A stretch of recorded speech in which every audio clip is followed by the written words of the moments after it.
Chapter 1902. Okay, go ahead. Jiantong was so angry that she was about to explode, but she still pretended to be calm on the surface. At least she had to act like a goddess in front of Suyu. I mean, the movie you released a while ago, I saw the review say that there's an erotic scene. So when you actors act in a movie, do you make your acting real? As soon as Little Bean finished speaking, Suyu spat out a mouthful of tea. Pudding picked up a tissue and wiped the corner of Suyu's mouth. You're an adult now. Why are you still playing with water? Suyu was speechless. Shu was also embarrassed and didn't know what to say. Huamin covered his face with his hands. He really didn't want to admit that he gave birth to these two little perverts. Jiantong's face turned green when she heard the question, but she still held it in. Little Bean, you're still young. You can't ask such a deep question, so it's very likely to be true. Wow, handsome Sue is so unfortunate. Doesn't your boyfriend get cheated on all the time? Little Bean deliberately exaggerated. Shu was speechless. Huamin was speechless. Suyu was speechless, sis. When we were learning poems from the Tang and Song dynasties, Wang Engshi wrote a poem. I can't remember it. Little Bean looked at Pudding. Pudding ate a mouthful of vegetables and said calmly, "The spring breeze is green on the south bank of the river. When will the moon shine on me?" Yes, yes, yes. The spring breeze is green on the south bank of the river. Handsome Sue, you're going to be famous. What does that have to do with me? Suyu was completely confused. Huami knew that the twins were deliberately teasing Jiantong and felt that it was a bit too much. He immediately stopped them. You two, eat your food obediently. Don't be rude to Auntie Jiantong. Mommy, don't be nervous.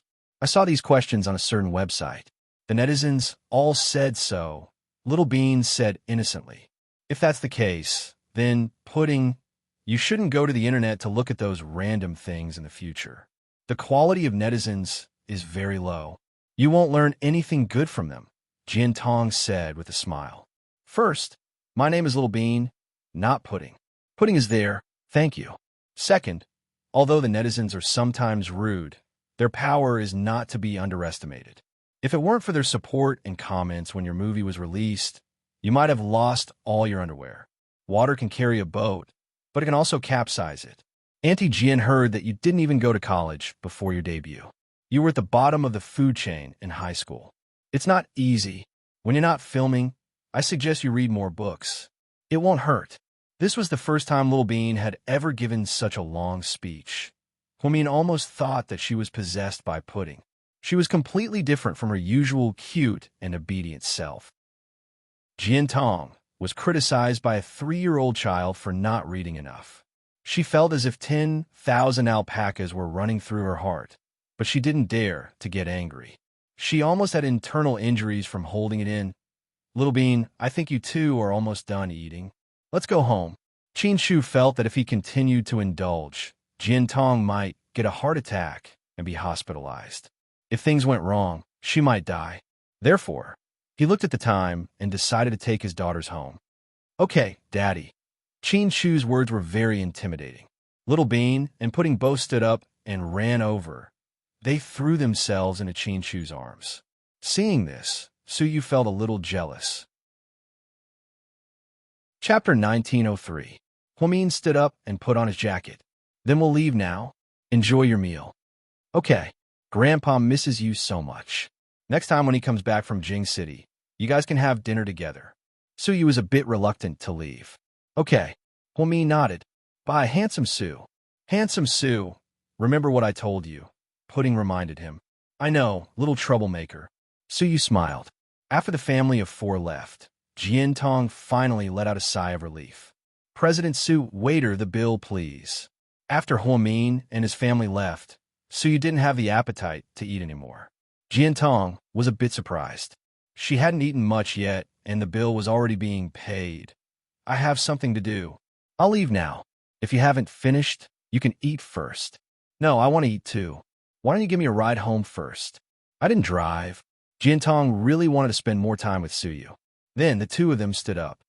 President Su, President Sheen has already paid. The waiter took out the bill. Suyu glanced at it and nodded. Then he walked out. After Jiantong got into the car, the two of them left.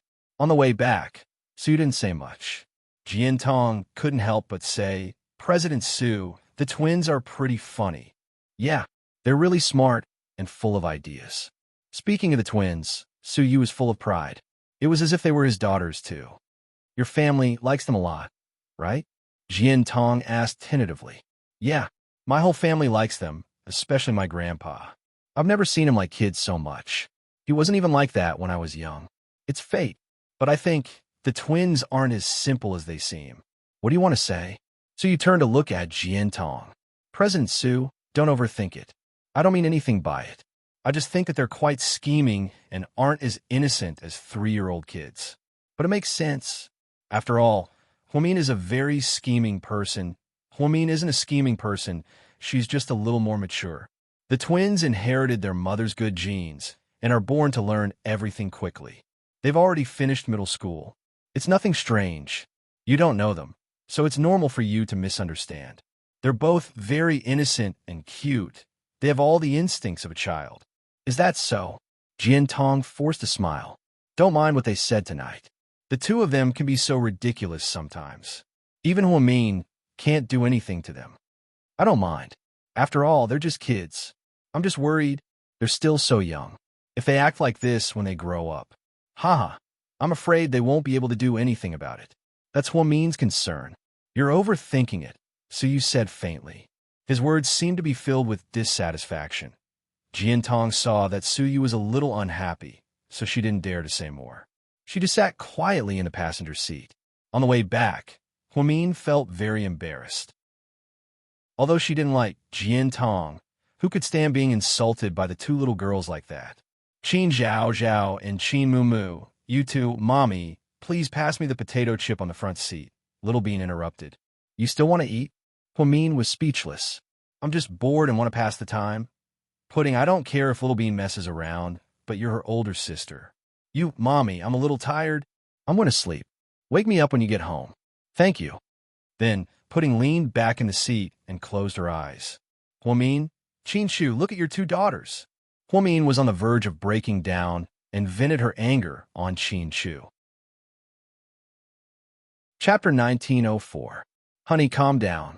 Mr. Qin looked at Huamian, who was about to go crazy, but he was still able to remain calm. One pretended to eat while the other pretended to sleep. Even Huamin couldn't do anything about it. It was already past 10 p.m. when they got home. Huamin's mother took the twins upstairs to bed, while Huamin and Qin Shu were downstairs in the living room planning their trip to the States. Jixin came home at this time.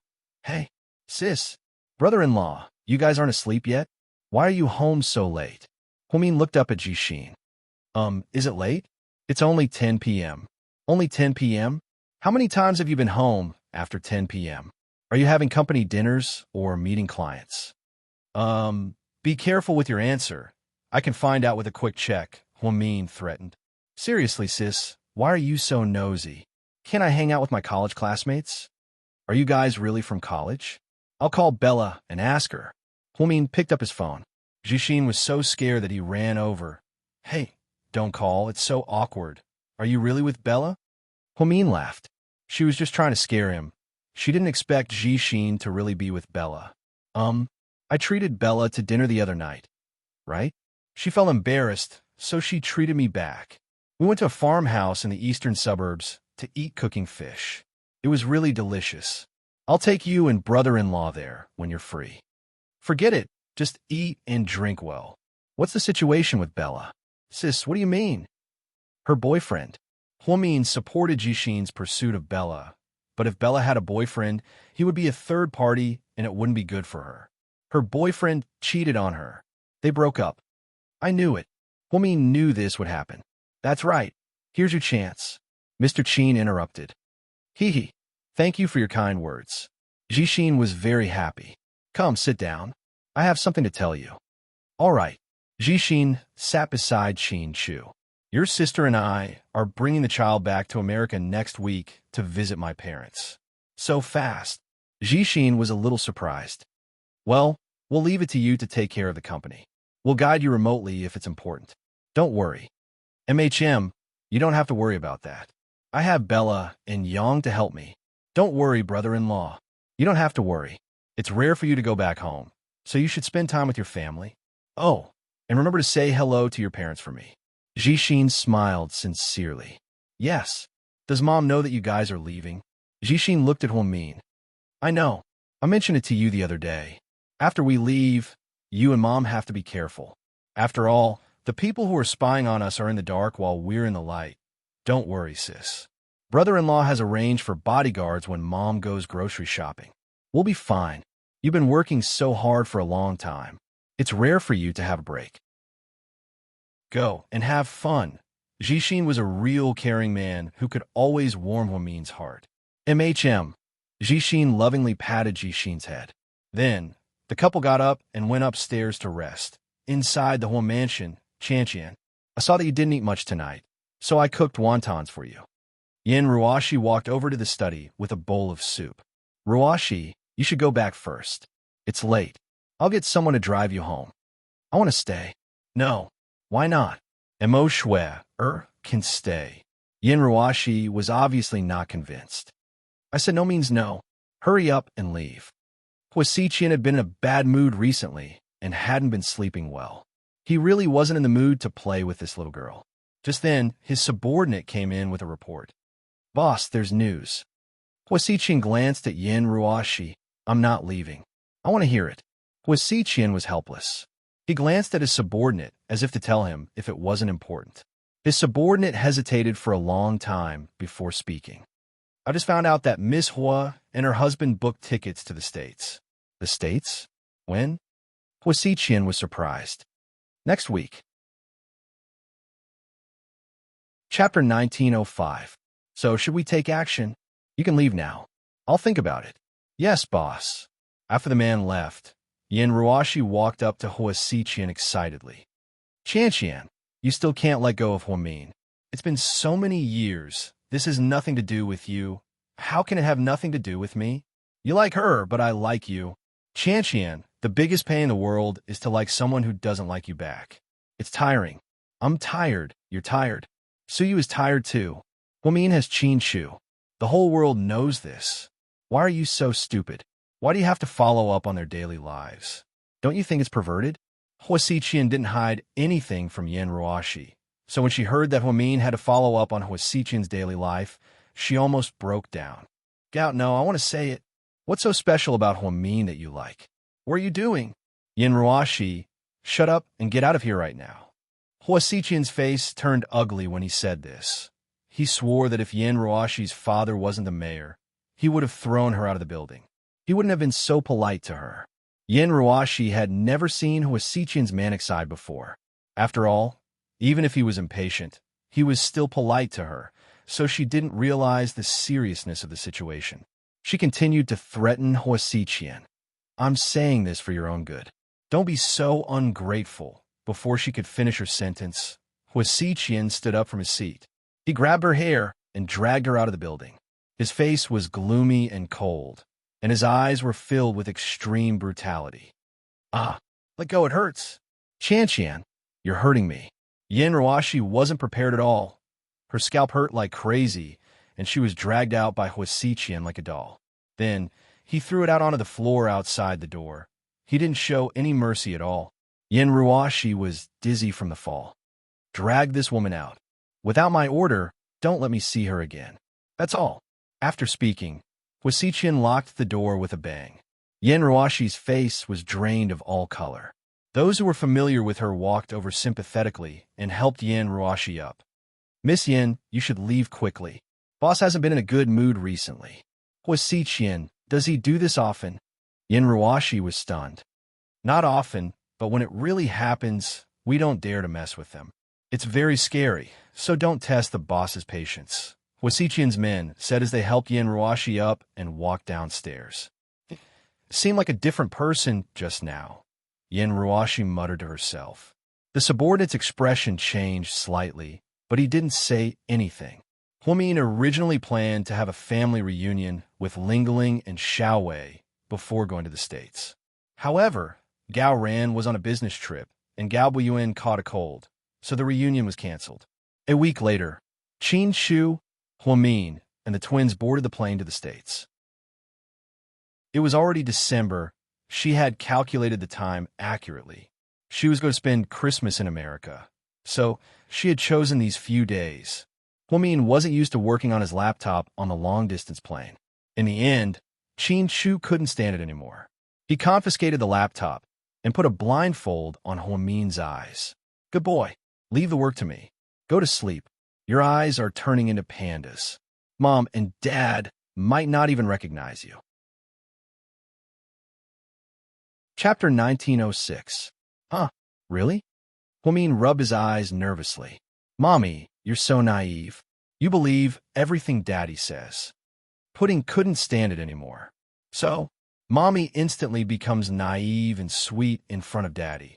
Pudding interrupted. Shut up, you two. Lin Fan shouted.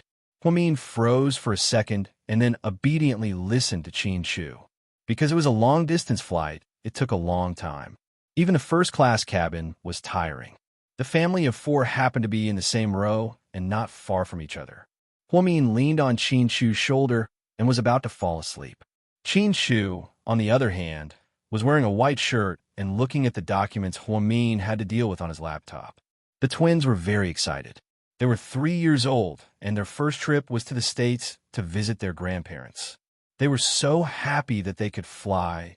Although they video chatted with their grandparents every day, they were still very excited when they were actually going to see them. The following was the conversation between the two sisters. Pudding, sis, I'm excited. What about you? Pudding, my surname is Qin. Thank you. Pudding, hey, I didn't mean that. Don't find fault with me, okay? You're such a bummer. Pudding, it's your fault that there's a loophole in your question. Pudding, okay. I'm in a good mood today and don't want to argue with you. Look at Daddy. Pudding, so what do you think of Daddy? Pudding, Daddy is wearing a white shirt and looking so handsome when he's working hard. No wonder people say that men who work hard are the most charming. Pudding, the point is that Daddy is handsome, okay? Even if he smokes, drinks, and swears, you'll still think he's handsome. If he's ugly, even if he races, plays basketball, or dances, you won't think he's cool.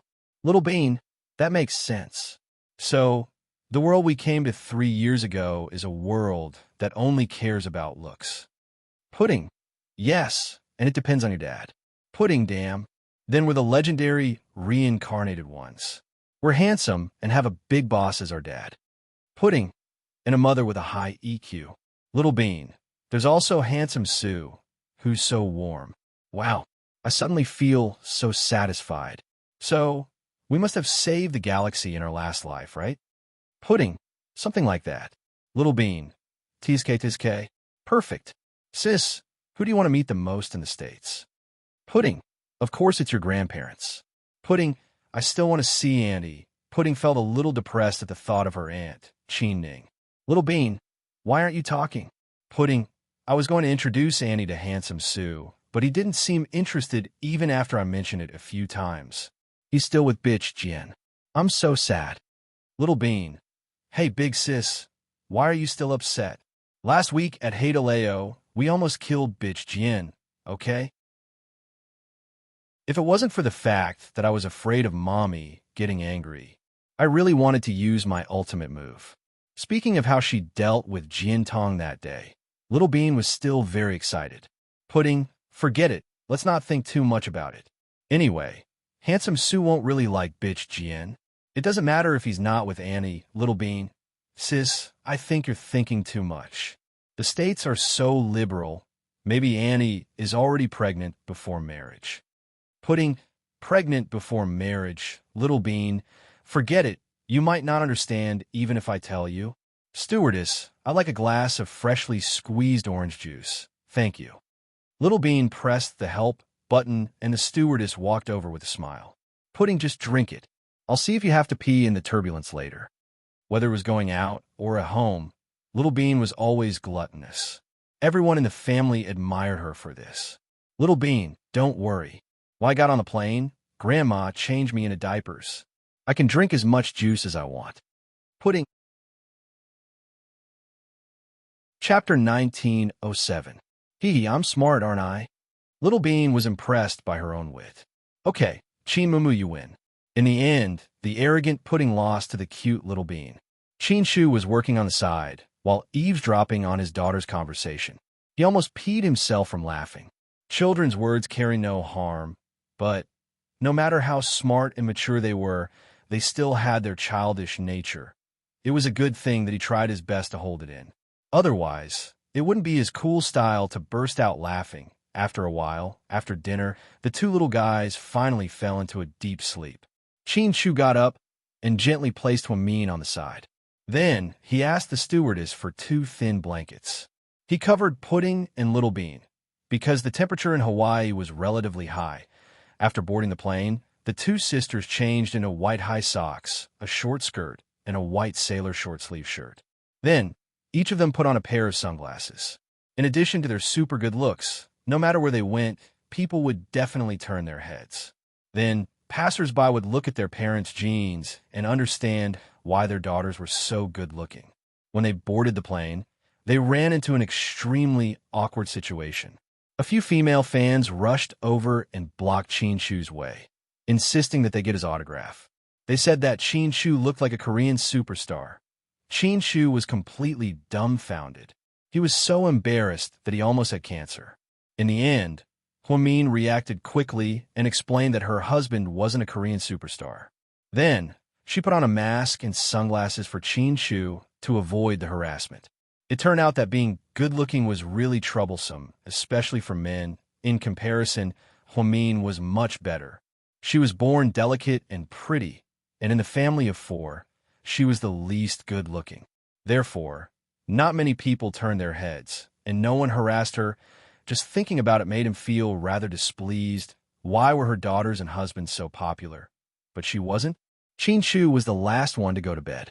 After he finished his work and covered his wife and daughters with blankets, it was already late at night. He looked at his wife, who was sleeping soundly beside him, and his children on the other side, his heart filled with happiness. A few months ago, he was still living alone in the States, missing his wife and daughter. Now he was by their side. The greatest happiness in life is to be with your family. Cherish every minute and second you have now. Qin Shu tilted his head and gently kissed Huamin's forehead. "Good night, my Min." His voice was as light as a feather as it slowly seeped into Huamin's sweet dreams. She even smiled slightly in her sleep, her face full of happiness. Just like that, the family of 4 spent the entire night on the plane. 10 o'clock the next morning only, then did the family of 4 arrive at the scene.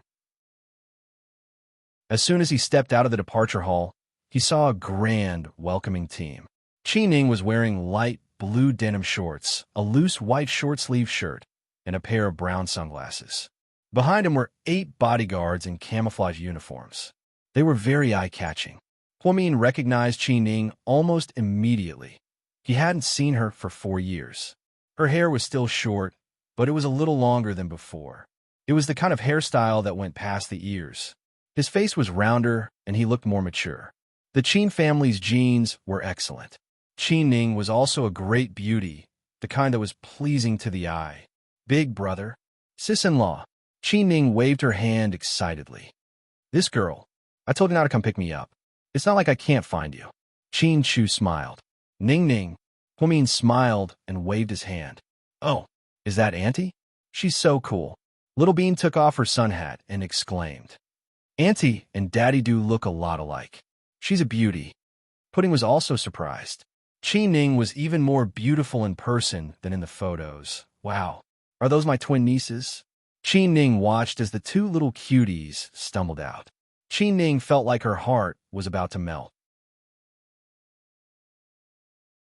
Chapter 1908. Big Bro, Sis-in-Law. Qi Ning looked at Qin Shu and Hua Min excitedly. "Ning Ning, I haven't seen you in a few years. You've gotten prettier," Huamin complimented from the bottom of his heart.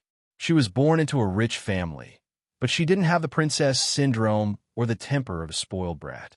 Qin Shu had mentioned that Qi Ning was the only daughter of his second uncle. She had followed her father into the company at the age of 13 and sat on the board of directors to listen to her father's meetings. Over the years, she had been influenced by what she saw and heard. 4 years ago, She had just graduated from college and officially entered the family business. Now, she was one of the top executives of the U.S. headquarters. She was the youngest and only female member of the board of directors. It was obvious that she was smart and intelligent. Therefore, Huamin admired this beautiful and strong girl from the bottom of his heart. Not at all. Sis-in-law, you're still getting younger and younger. You're still the same, even after giving birth to 2 babies. Qining really liked Huamin. Although they didn't spend a lot of time together, she still felt an inexplicable sense of familiarity when she saw him. Okay, you two stop flattering each other. My daughters will be annoyed if they wait too long, Qin Shu reminded them.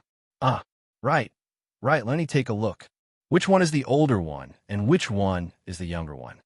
Qin Ning said as she squatted down and looked at the 2 identical babies. Before Huamin could introduce them, Pudding said calmly, the chubbier one is Little Bean and the skinnier one is Pudding. Oh, I know. You're Pudding, right? Qin Ning compared the 2 and found that the one who spoke was the skinnier one. Little Bean looked like she was about to break down. My chubbier is only temporary. My sister's arrogant and mean tongue is for life. Little Bean's words made Huamin and Qin Chu laugh uncontrollably. Ha! You two are so cute. Come, call me Annie. Qin Ning loved them so much that she pinched their little cheeks and touched their little noses. What's in it for you to call me Annie? Pudding was witty beyond words. Sis, what are you talking about? Annie, do you think she's an employee? Come. Let's call them first. When the time comes, there will definitely be gifts. Then, Little Bean looked at Qin Ning respectfully and said, Hello, Auntie. I'm Little Bean. Hello, Auntie. I'm Pudding. After that, the 2 little guys stretched out their hands at the same time. His meaning was obvious. Bring me the gift. Oh my God. Honey, your daughters are so smart. Huamin had never taught them to say such things. Now that they saw Qin Ning, they had to act cute and ask for gifts. This was a terrible habit. It's okay. I'm used to it. Qin Chu looked calm. But is this really okay? Wouldn't that make me look uncultured? Huamin was a little embarrassed. Qin Chu shook his head. No, she's not an outsider. Ning is a family member. Then Qin Chu added, Little Bean, Pudding, well done. Your Annie is super rich and has a lot of money. You can extort her as much as you want, big brother. You brought your wife and kids to set me up. Qin Ning didn't know whether to laugh or cry. Luckily, she was prepared. Otherwise, her nieces would have been disappointed. Qin Ning opened her dark pink Hermes bag and took out 2 beautiful Mickey Mouse wallets. She handed them to the 2 little kids. I heard you 2 are Disney fans. Here, take it. Auntie, you're not so stingy as to only give us wallets, right?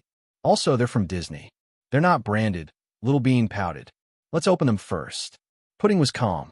The moment they opened the wallets, they immediately jumped up in joy. Chapter 1909. It turned out that each wallet contained a thick stack of US dollars. The twins knew more than a dozen currencies in circulation around the world. Other than RMB, they were most sensitive to US dollars. 10,000 US dollars each. You could buy whatever you want. Qin Ning smiled. Wow. Thank you, Auntie. I love you so much. Little Bean was overjoyed. She pounced on Qin Ning's face and kissed her. She even imagined that she could buy tons of desserts, cakes, and juices with this amount of US dollars. She was so happy, Pudding smiled slightly. She walked over and kissed Qin Ning on the cheek. Thank you, Auntie. Huamin usually gave them pocket money, but it wasn't much. After all, they were still kids. Therefore, they didn't have the freedom to use money. Now that she had 10,000 US dollars, Pudding only had one thought in her mind.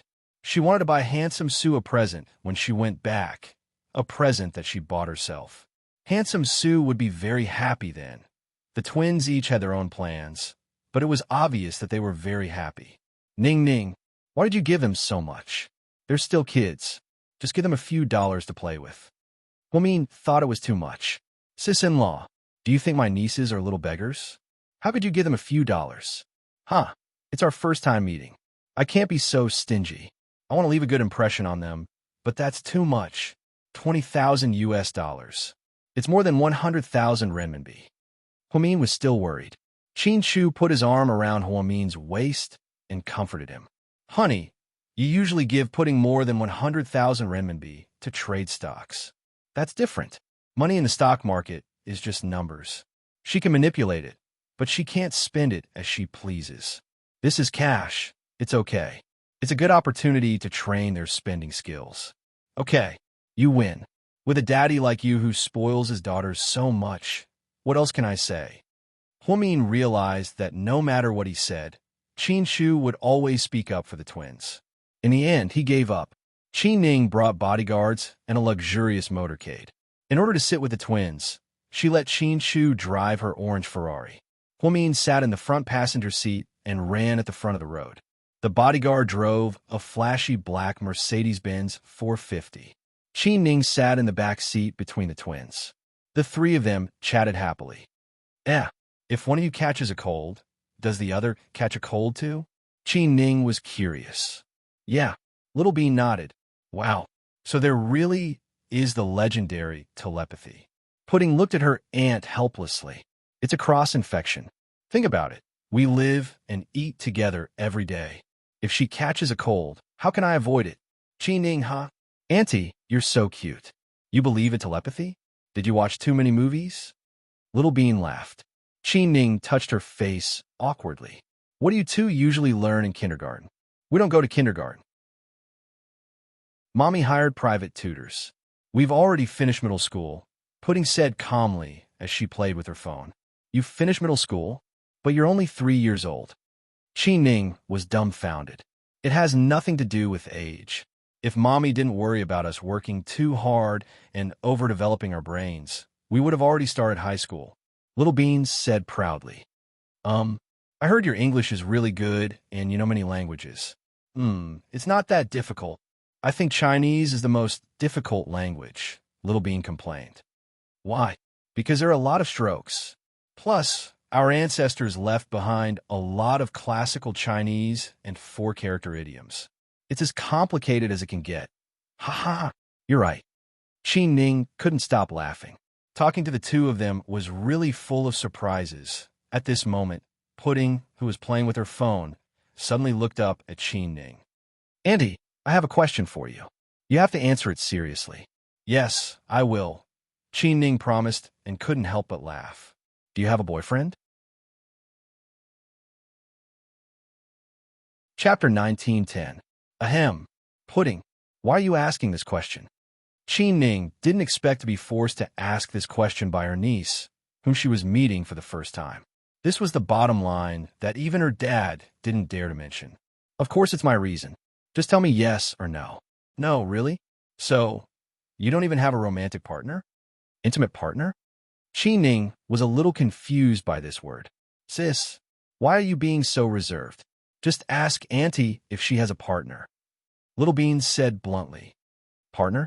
Qin Ning's face turned red. She wasn't prepared for this at all. Auntie, don't be embarrassed.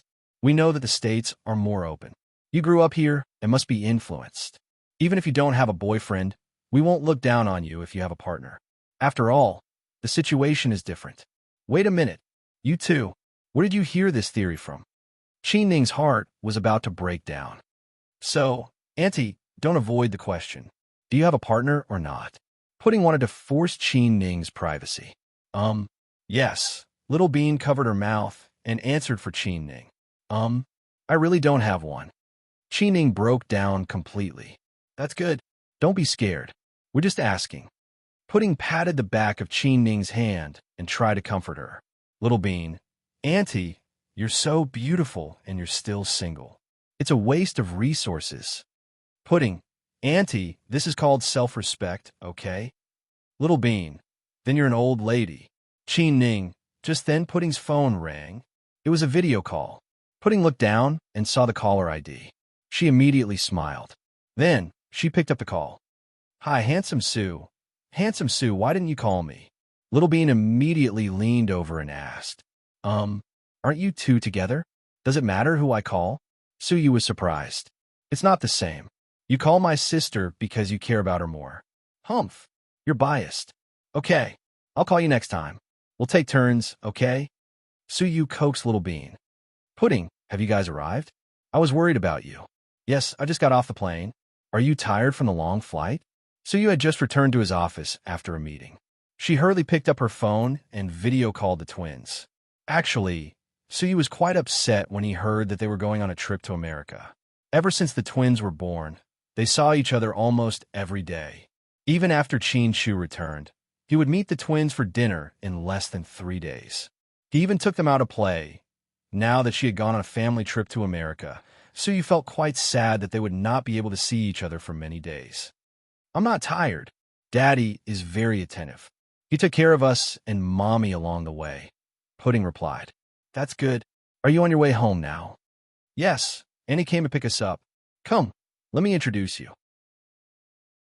After speaking, Pudding suddenly picked up her phone and pointed it at Qin Ning. My aunt. Her name is Qin Ning, she introduced with a straight face. This made Qin Ning feel awkward. Hi. Hello, Qin Ning said in fluent Chinese with a slight smile on her face. Hello. Suyu remembered seeing her 4 years ago, but it didn't make much of an impression. Today, after Pudding's introduction, he finally saw that she was a girl who looked similar to Qin Shu. She was clean and didn't have any heavy makeup on.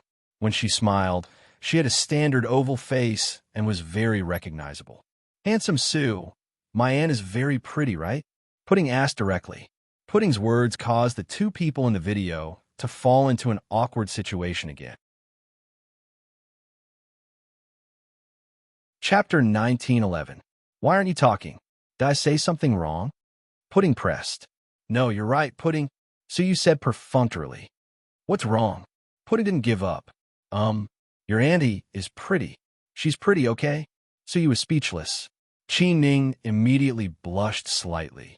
How could a stranger call her pretty on their first video call? This feeling was really embarrassing. Pudding, that's enough. Don't give your handsome Sue a hard time. Qin Ning didn't dare to let Pudding continue. Okay, since Annie said so, I'll let you go. Pudding finally relented. Before he could say anything, Pudding snatched the phone away from him domineeringly. Handsome Sue, did you miss me? Of course I did. Suyu looked at the chubby Pudding with love in his eyes. Then, do you miss me more, or do you miss my sister more? Suyu was speechless. Here came again. This was a scary question, but he was afraid of answering it. Of course I miss you guys more. No, I want you to tell me who you miss more. Pudding was fighting for Suyu's attention. Pudding looked at her proudly. She knew Suyu would answer directly. After all, it wasn't good to offend either of them. Sure enough, Suyu changed the topic. Pudding, Uncle Sue has to go out for a bit. It's urgent. I'll text you later. Haha, you and your sister have fun. I'll miss you guys every day. Hey, before Pudding could ask more, Suyu immediately hung up the video call. Geez, he only knows how to run away. What a coward. Pudding complained. Pudding didn't want to deal with her sister's nonsense. She turned around and asked Qin Ning. Annie, Handsome Sue was the one who video called us. Do you know who Handsome Sue is? I've heard a little about him. He's the president of Imperial Star, right? Yeah, what does he look like? Pudding asked bluntly. It's okay. Qin Ning answered conservatively. Don't you think he's very good-looking, doesn't have a good temperament, and has good taste in clothes?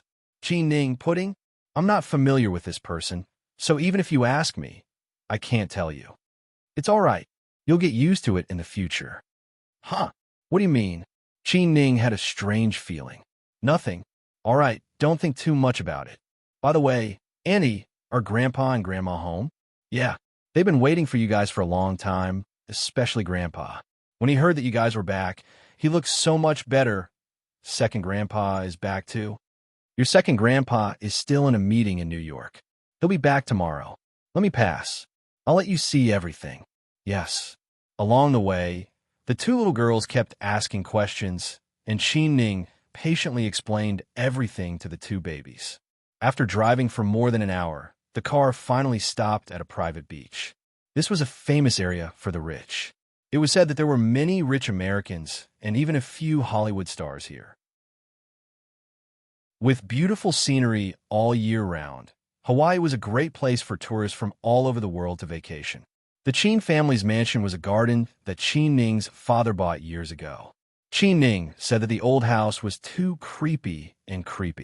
So, they tore it down and rebuilt it. After spending over 100 million yuan, they finally built this 4-story mansion. Every window was floor to ceiling, and every room had the best view of the sea. There was a swimming pool in the front, a garden in the back, and an underground garage and bar. It was extremely elegant. After getting out of the car, the group walked in. When they opened the door and walked in, Lady Qin was arranging fruits in the living room. When she heard the door open, she turned her head. Seeing Huamin walk in, Lady Qin's eyes instantly moistened. Chapter 1912. Mian. She hadn't seen Huamin in 4 years. When they were sent away by Rick, Huamin was still in prison, accused of being a murderer. Back then, they were almost separated by life and death. Now that things had changed, she felt the excitement and joy of reuniting after so many years. Mom, Dad, I'm sorry. I just came to see you guys. Huamin's voice was choked with sobs. After the misunderstanding back then, she treated the 2 elders of the Qin family as filial and considerate, as she treated her own biological parents. Qin Shu and Qin Shu didn't treat Huamin badly either. They always thought of her. They didn't expect their family to be separated for 4 years because of unavoidable circumstances. I'm glad you're back. I'm glad you're back. Qin Yumin's eyes were also filled with tears. Is that Grandpa? He does look like Dad. Little Bean mumbled behind them. Shut up. Dad looks like Grandpa, okay? Pudding corrected her. What's the difference? They both look alike. Little Bean refused to admit defeat. Of course there's a difference. Would you say that Dad looks like you? Pudding rolled her eyes at Little Bean. Little Bean, okay, it does sound weird. Pudding, Little Bean, come here and greet Grandpa and Grandma. Huamin turned around and waved his hand, beckoning his daughters over. The 2 sisters were very obedient when they put on makeup. They walked forward hand in hand. Then they shouted in unison, "Hello, Grandpa, Grandma." At that moment, Qin Shu and Qin Shu's hearts almost melted. Oh, so this is our Little Bean and Pudding. Come on, let Grandma give you a hug. Mrs. Qin was so happy that tears flowed out of her eyes. She was crying tears of joy. Which one is Pudding and which one is Little Bean? Grandpa looked at them for a long time and found that they looked exactly the same. Grandpa, I'm Little Bean. Look carefully, I'm prettier than my sister. Little Bean ran over to Mr. Qin and began to act cute and obedient without any bottom line. Pudding looked at her arrogantly. Will you die if you don't tell the truth? Hey, don't say bad things, it's not good. Grandma is telling you, don't talk about death in the future. Do you hear me? Lady Qin was more superstitious and couldn't accept that the young man's catchphrase was a joke. Mom, it's okay. They're always fighting like this. I'm used to it. Huamin smiled. Quick, the food is ready. Let's eat. Mama Qin held Pudding's hand and walked toward the dining room. Mr. Qin also picked up Little Bean. Dad, let me do it. You're not feeling well. Qin Shu immediately walked over and took his daughter. Mr. Qin had been recuperating ever since his major surgery. It was impossible for him to live a long life, but he was still able to maintain it. That was the best he could do. Ning, is your father coming back today? Mr. Qin asked. Uncle, my father has a meeting today. He should arrive tomorrow afternoon. Great. He's also been talking about seeing children. He's going to have another generation of children. He must love them very much, Mr. Qin said happily. It was obvious that he was very, very happy. Grandpa, do you know what my real name is? Little Bean asked. Oh, do you think Grandpa knows? Haha, I think you know, but you can't remember who's Zhao Zhao and who's Moo Moo. Why wouldn't I remember? Mr. Qin looked at Little Bean, amused. Because you're old and confused. I saw on TV that people get more confused as they get older. Haha. Mr. Qin laughed heartily. Little Bean, don't be rude to Grandpa. Huamin's face darkened. Once Little Bean got excited, she began to talk without thinking and blabbering without thinking. I'm not being rude to Grandpa. I'm just chatting with Grandpa, okay? Little Bean looked wronged and helpless. You call that chatting? Are you trying to trick Grandpa? Pudding calmly glanced at Little Bean's face. Chapter 1913. No way. I like Grandpa so much. How could I lie to him? Sis, don't slander me.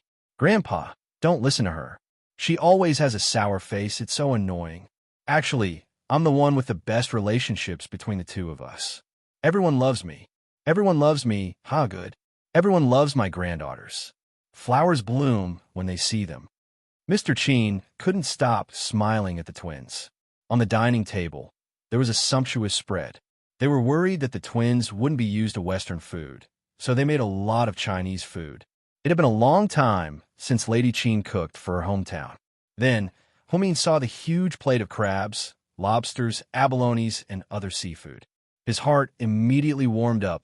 Mom, thank you for remembering that I love seafood. Humin was very touched.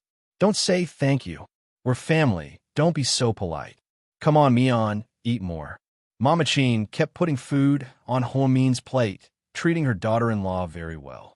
They hadn't seen each other for 4 years, nor are they affected by the storms that happen in China. Sis-in-law, eat more.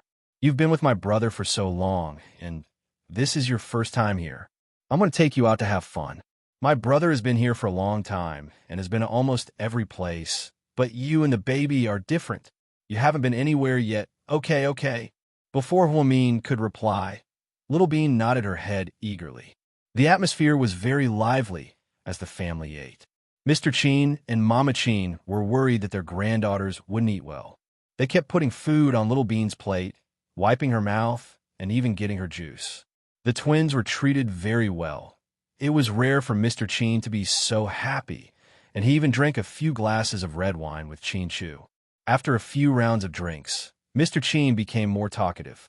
He held a wine glass and looked at Huamin, slowly saying, Mian, there's something I've always wanted to say to you, and now I finally have the chance. Dad, go ahead. Huamin respected Cheen Chu's father very much, thinking that he was a great father and elder. He was always reliable and had a good reputation. GK was also one of the top elite corporations in China. It wasn't easy for the old man to get to where he was. Qin Ning, Qin Shu, and Mama Qin all looked at the old man. The twins also rolled their eyes as they listened to their grandfather speak. When we parted, we didn't expect to see you again 4 years later. When we heard that you were sentenced to death, we were devastated. We knew that you took on the crime of murder to save Chu. You were pregnant at the time, but we couldn't do anything to help. We let you, a girl, go through so much inhumane pain. The Qin family has done you wrong. Dad, let's not talk about this. The Qin family didn't do anything wrong to me. I volunteered to save Qin Chu. He's my husband, not just anyone. Everything I did was worth it. Plus, I took the blame for him because I knew that Huasi Qian wouldn't want me to die. He would have thought of a way to save me. Don't blame yourself, Huamin explained patiently. Even so, we also know that it was you who did not abandon Chu when our family was in trouble. You even used your own life to save him. He also risked his life to save me. Dad, life and death aren't important to us anymore. After saying this, Huamin and Qin Chu subconsciously interlocked their fingers under the table. The Su family saved our lives as well. When we get back, we'll have to thank them properly. But you're the biggest hero of the Qin family. Under such circumstances, you were able to save Chu's children and let me see my 2 granddaughters before I die. I can die without regrets. Mian, thank you. After speaking, Mr. Qin stood up and bowed deeply to Huamin. He sincerely thanked her for saving Qin Chu, getting pregnant for Qin Chu, protecting the company for the Qin family, giving birth to the children, and raising the twins. At this moment, Huamin was great. Mr. Qin's actions completely shocked Huamin. Chapter 1914. Dad, please don't say that. I don't deserve it. Huamin immediately walked up to Qin Chu and helped him up. No, you deserve my gratitude. Dad, we're a family. Thank you is too much. Really, please don't do this. I'll be very sad. Huamin was also a little emotional and tried to persuade Qin Chu's father not to do this. Wow, Grandpa is a little emotional. Little Bean exclaimed. Shut up. This is such a touching occasion. Please don't say anything, okay? Pudding was speechless. Honey, please talk to Dad. I'm really embarrassed. Huamin turned around and looked at Qin Shu for help. However, Qin Shu also said, Mian, you are indeed the hero of the Qin family. Huamin was furious. She wanted to ask her husband for help, but her husband was on his father's side. Mian, just let your dad talk. He's been sick for so long and hasn't talked so much in a long time. It's rare that he has the mood to talk today. Mama Qin began to wipe away her tears. The atmosphere was so touching and emotional. Qin Ning also looked at Huamin with tears in her eyes. Sis-in-law, I've always been arrogant. I've never really admired anyone. But I really admire you. You went through so much with my brother. You never left him, even when everyone thought he was dead. This is the first time I've seen something like this. I used to think that this was only in novels and TV shows. Sis-in-law, you're not that old. You're only in your 20s. You're only calm on the surface, but you must be feeling terrible. I don't know how much you've been through in the past 4 years. I checked your medical records in China. You had severe prenatal depression, didn't you? Were you suicidal at one point? Qin Ning's blabbering left Huamin speechless. It wasn't just awkward. Oh, that's normal. A lot of pregnant women have these emotions. It's because it's their first time giving birth, so they're scared. Huamin explained with a smile, trying to make himself look calm. Mian, this is the worst thing I've ever done to you. If something happened to you, I don't think I'd be alive now. Qin Shu knew about this. Of course, Qin Ning told him that at that time, he had just had surgery on his leg and couldn't walk properly. On one hand, he wanted to see Huamin so badly that he was going to go crazy. On the other hand, he knew that he would be a burden if he went home like this, a man who couldn't even walk, and distract Huamin. Just like that, Qin Shu tortured his heart in pain and struggle again and again. In the end, his. However, he also knew that Huamin had been on the brink of death when she was pregnant, so he was really grateful to Su Yu. Without the Su family, Huamin and the twins wouldn't be where they were today. Honey, it's all in the past. Let's not talk about that now. Look, Mom and Dad are crying. Let's talk about something happier. Dad, sit down. We still have a lot of time to talk.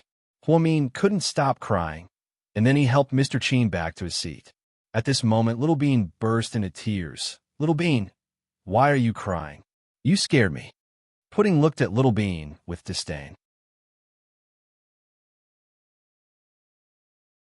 Chapter 19:15. Sis, are you an idiot? Can't you tell? When Mommy was pregnant with us, she tried to kill herself. We didn't even get a chance to see the world before we were sent back to the underworld. It was so dangerous. We almost had a brush with death in our mother's womb. Little Bean said jokingly. Huamin, Qin Shu, the problem is, didn't we give birth to them? Mommy didn't do that. Don't worry about these boring things. It's boring. Pudding was much calmer than Little Bean. Although she was young, she could tell. For the past 4 years, Mommy's life had been tough. Although she didn't lack money, her body and mind were under a lot of pressure. For some reason, Daddy couldn't go back to be with Mommy. That's enough, Qin Moo. Stop acting, okay? Eat, or I'll take your drumstick away. Huamin threatened no. Little Bean was so scared that she immediately picked up the drumstick and held it tightly in her hand. Everyone couldn't help but laugh. Mr. Qin's words touched everyone's heart. Qin Ning's words reminded them of the past, making the atmosphere very sad. Fortunately, Huamin was very good at self-regulation. He quickly calmed himself down and helped everyone else calm down. After dinner, the twins were a little sleepy, so Mama Qin took them upstairs to rest. Mr. Qin also took an afternoon nap. Qin Ning took Huamin around the garden and chatted with him. Qin Shu, on the other hand, turned on his laptop in his study and continued to deal with official business at HQ and in China. He gave Huamin a full vacation. In the study, Qin Shu's phone rang. He looked at the caller ID. The number was familiar. Hello? Qin Shu, I'm Su Yu. MHM, I know. Mr. Qin was still cold. There's something I need to tell you. Go ahead. As soon as you left, Huasiqian sent someone to follow you. I'm guessing that his people have already arrived in America. You have to be careful over there, especially the twins. Yes, I know. If you need anything, call me at any time, Su Yu said.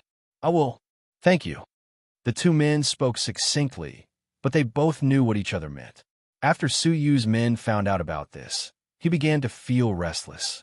He was afraid that the twins and Huamin would be in danger. After all, Hua Xiqian's perverted eyes were fixed on Huamin.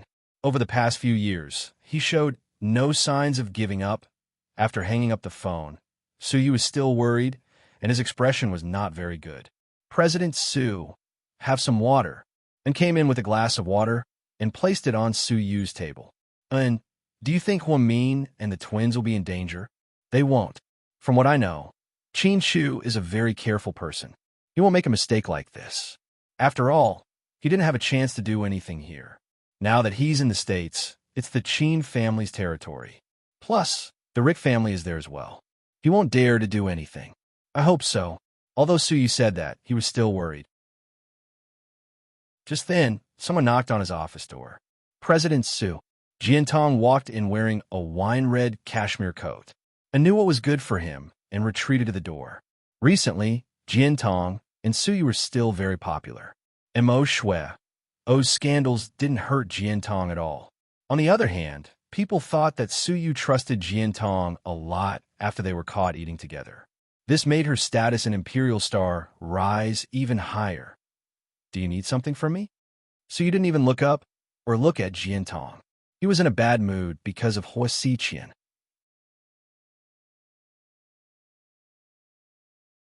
Chapter 1916.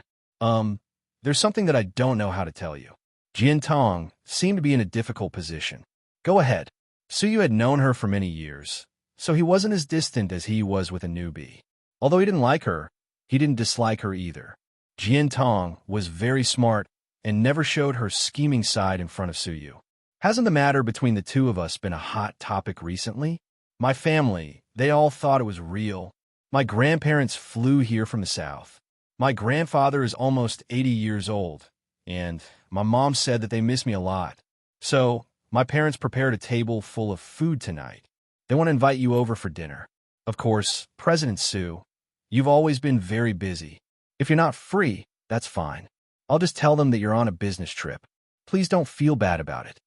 After Jiantong finished speaking, she secretly looked at Su Yu's expression.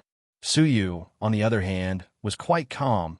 His relationship with Jiantong wasn't real to begin with, but the Jin family paid attention to it and prepared a meal so seriously. If it was before, Su Yu wouldn't have gone even if he was beaten to death. However, when he heard that Jiantong's grandparents flew here from the south, he knew that it wasn't easy. Plus, Jiantong repeatedly emphasized that Su Yu didn't have to go. This made Su Yu feel very embarrassed. He didn't know that Jiantong used Su Yu's guilty conscience to take a step back in order to gain an advantage. Therefore, after a moment of silence, Su Yu nodded. Okay, tonight at 8:30 p.m. at my house. Jiantong was overjoyed. Okay, I got it. I'm busy now. I'll pick you up later. Thank you, President Su. Jiantong couldn't suppress her excitement. It wasn't easy for her to catch up with the twins and Huamin when they weren't home. She was determined to pursue Su Yu. As long as she could climb into Su Yu's bed, her status would be stable. After all, ever since Su Yu fell in love with Huamin, he had been abstinent for more than 4 years. No one would believe it, but Jiantong knew it was true. Because he had been investigating Su Yu all this time, he had indeed never been intimate with another woman. She loved Su Yu so much that she was going crazy. Maybe the other actresses in Imperial Star wanted to date Su Yu because he was the boss of the company, the king of power and money. But as a popular actress, Jiantong had a lot of money herself. She really didn't lack money. She loved Su Yu as much as Mo Shui, or loved Hua Xiqian. You're welcome. You helped me put on an act, so I'm paying you back. Su Yu didn't think much of it. He didn't think it was too much. That night, Su Yu's visit to Jiantong's house was exposed by the media. It caused a huge reaction. First, it was the Su family. The Su family was determined to not let Jiantong marry into their family. They really thought that their son was dating Jiantong. Second, many fans couldn't stand it. Huamin and Su Yu had a lot of fans who thought they were a couple. They always hoped that the two of them could be together, so they immediately went to Jiantong's Weibo to curse at her. They fought with Jiantong's fans, and it was a tragic sight. The news of Su Yu and Jian Tong meeting each other's parents became the hottest topic on Weibo that day. When the twins saw the news in the States, they stomped their feet in anger. Sis, we just left, and bitch Jian is already causing trouble. This woman is too much. I'm going to video call handsome Su and give him a good scolding. Little Bean's face was as angry as an angry bird. Calm down. We're in the States. Distant water can't quench our thirst. Pudding was still calm. Then what should we do? Are we just going to let that woman play tricks on our handsome Su? Little Bean puffed up her cheeks. No, it's useless to talk him out of it. Handsome Su still doesn't know how bitch Jian is. I have a better way to deal with her. Pudding smiled mysteriously. Wow, what is it? Little Bean walked over and looked at her sister with a flattering smile. Chapter 1917. You don't need to know. Then, Pudding turned her head proudly. Little Bean, sis, do Mom and Dad know that you're so arrogant? Little Bean's heart was in turmoil. However, she believed that as long as her cold and aloof sister made a move, she would definitely have a way to deal with bitch Jian. That day, after breakfast, Mr. Chin and Mama Chin suggested taking the twins to the beach. The first reaction of the two little guys was that they were overjoyed. Instead, they began to let their imagination run wild. Pudding, if we go to the beach, do we have to wear bikinis? Little Bean, oh, don't be so cruel. I've been eating meat for the past few days. It's not good to wear a bikini. Huamin, Chin Shu, nieces, you're thinking too much. In fact, at your age, it's not a problem for you to swim naked at the beach. Qin Ning teased. We can't be naked. We're girls. We'll be embarrassed. Little Bean said seriously. Auntie, are you going too? Pudding didn't know what she was thinking. Qin Ning nodded. Okay, then let's go. Why do you sound like you don't want to? Huamin was puzzled. It's not like they haven't seen the sea before. We have in Sea City too, so it's not worth looking forward to. Qin Chu laughed. Then, the whole family got dressed and went to the swimsuits. Although Huamin was young, he was very conservative. The swimsuit he brought was very conservative. It didn't show his back, stomach, or thighs. Wow, sis-in-law, is this really a swimsuit? Qin Ning was surprised. Yes. Huamin was a little embarrassed. I thought it was a long dress. It's too long. You're the one who wears it the most on the beach. At my age, I don't want to compare myself to you young people. Huh. Huamin covered his face awkwardly. Qin Ning looked at her in disbelief. Sister-in-law, how old are you? You're not even 30 yet. You're still in your prime. Then, she turned back to look at Qin Chu. Brother, please advise my sister-in-law. Who would wear so much to swim at the beach? This isn't even a bikini. As long as your sister-in-law likes it. Plus, it's good that you don't reveal too much. After all, it's mine, Mr. Qin said proudly. Qin Ning, you two are really husband and wife. I've lost to you. Let's go, niece. Annie will take you out to have fun. Then, Qin Ning ignored Qin Chu and Huamin and ran out of the room with her nieces. Mama Qin pushed Mr. Qin's wheelchair to the beach as well. As soon as Qin Ning and the twins arrived at the beach, they began to lie and play with each other. The bodyguards followed him in all sorts of ways, afraid that an accident would happen. Qin Chu and Huamin walked hand in hand along the coastline. Huamin stepped on the soft white sand. Above his head was the warm blue sky and white clouds. It was still winter in Sea City, and the temperature was minus 20 degrees Celsius at night. However, in Hawaii, it was spring and flowers were blooming. The contrast was very pleasing. Tomorrow, we'll go to Disneyland as a family, Qin Chu said. Okay. Huamin nodded happily. After we come back from Disneyland, Ning will take them to New York to see my uncle. Because Qin Chu's uncle was so busy, they hadn't seen him yet. He was running around like a flying man.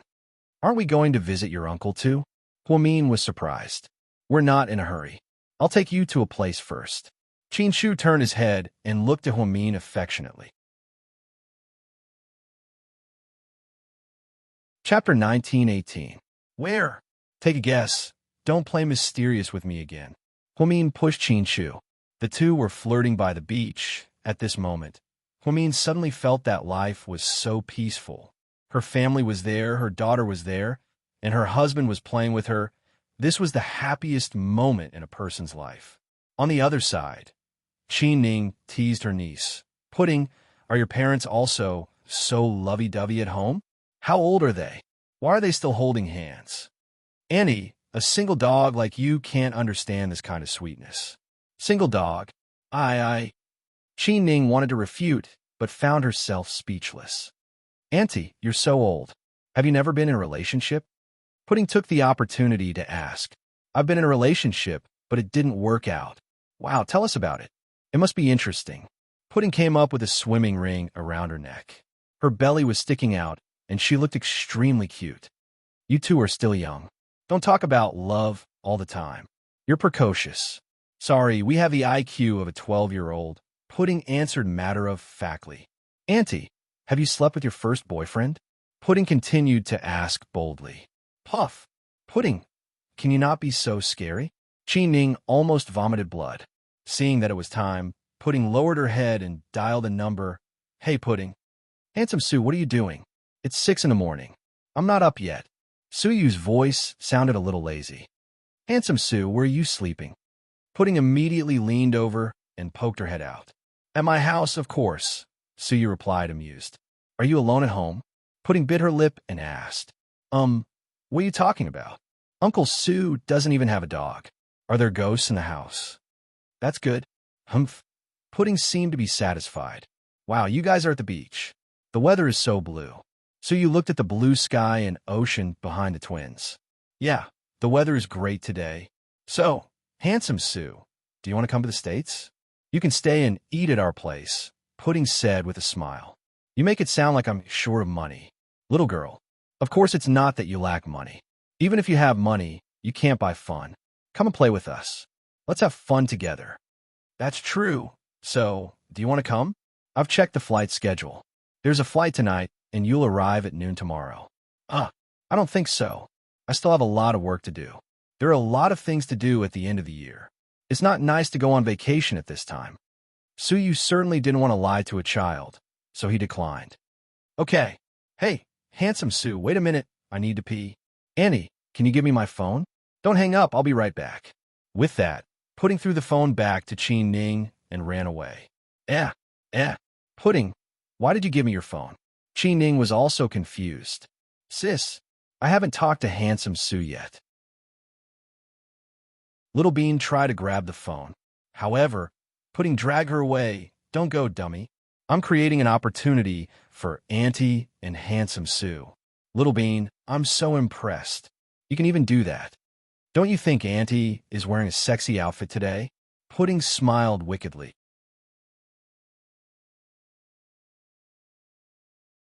Chapter 1919. If I knew Handsome Sue would video call her, I would have persuaded Annie to go skinny dipping. Little Bean was even more perverted. Why don't you try and see if Annie will break our legs?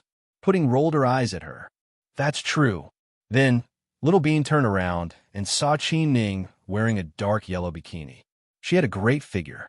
Qi Ning worked out all year round, so her body was the golden ratio. Her breasts weren't too big, but they weren't small either. Plus, she had a beautiful face and a pure and beautiful aura. Normal men wouldn't be able to resist her. The problem was, it was really awkward to give the phone to the two of them. Suyu was still in bed, his eyes still hazy with sleep. Qi Ning, on the other hand, was having fun and was dripping wet. Qin Zhaozhao must have picked this moment on purpose. Qi Ning was embarrassed. She couldn't just hang up, so she could only force herself to greet Suyu. Good morning. Suyu's face also looked unnatural. It's noon here. Oh, Suyu was still embarrassed. You, the two of them spoke at the same time. You first. Suyu immediately said politely like a gentleman. You're Suyu. I remember seeing you last time, but a lot of things happened at home, and we didn't have much time. Yeah, that's true. Suyu nodded. Thank you for taking care of my sister-in-law and nieces. You're welcome. It's what I should do. Huamin and I are good friends, Suyu explained. Oh, have you been busy with work recently? Not bad. It's the end of the year, so there's a lot going on. How about you? Suyu asked politely. My dad's been busy. I took a few days off to play with my nieces. The The two of them are very troublesome, aren't they?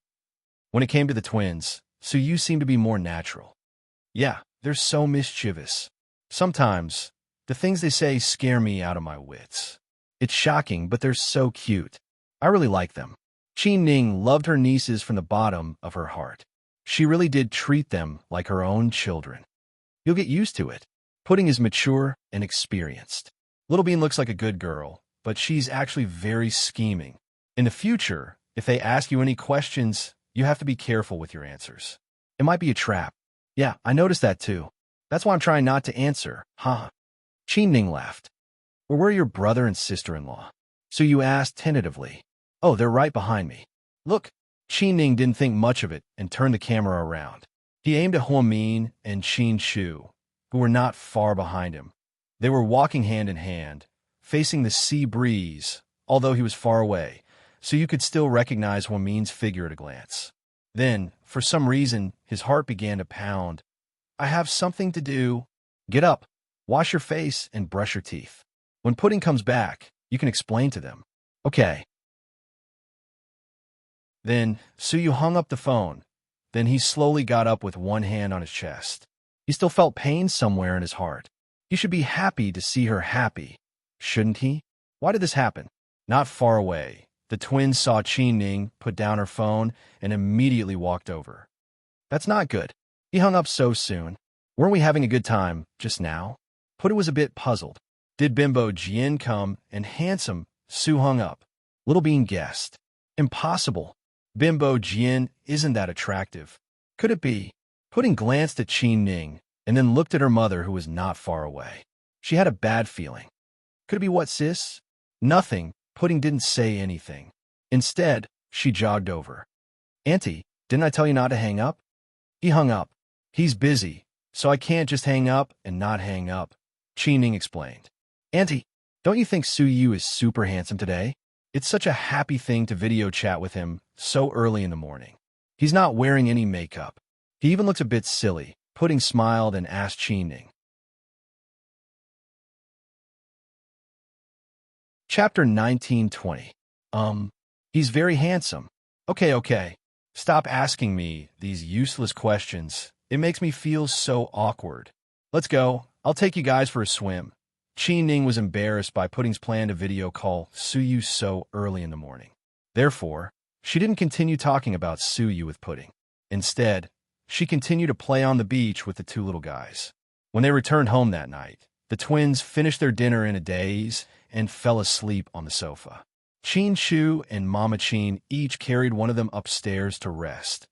Huamin and Qi Ning sat in the yard in front of the mansion, drinking coffee and looking at the peaceful night sky. Sis-in-law, when you were at your lowest, did you ever think about giving up on my brother? Qi Ning asked softly.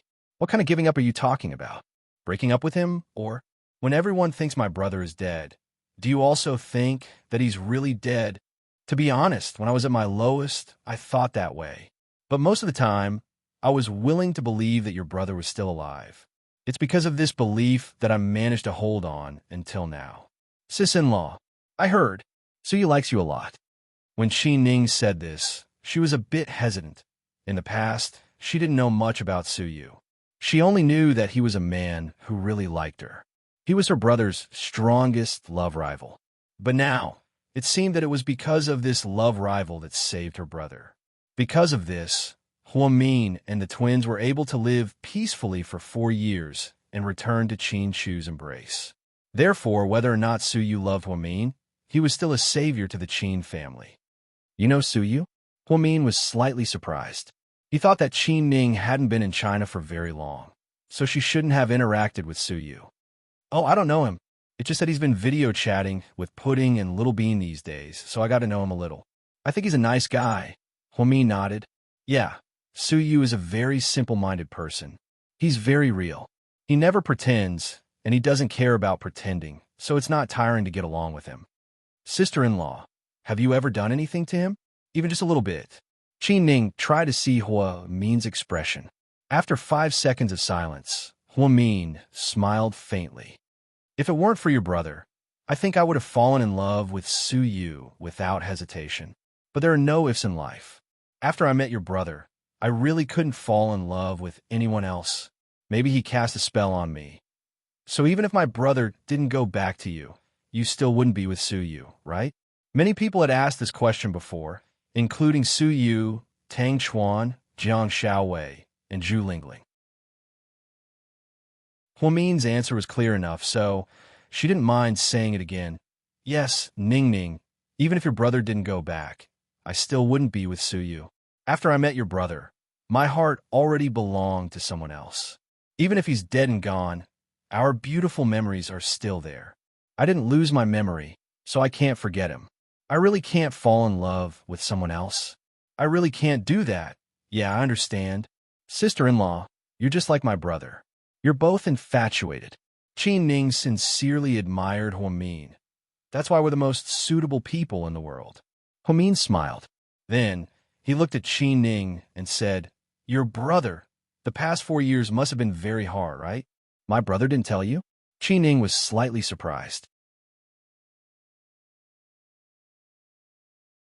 Chapter 1921. I did, but you know how your brother is. He's very introverted. He only tells me the good news and not the bad news. He's afraid that I'll be sad.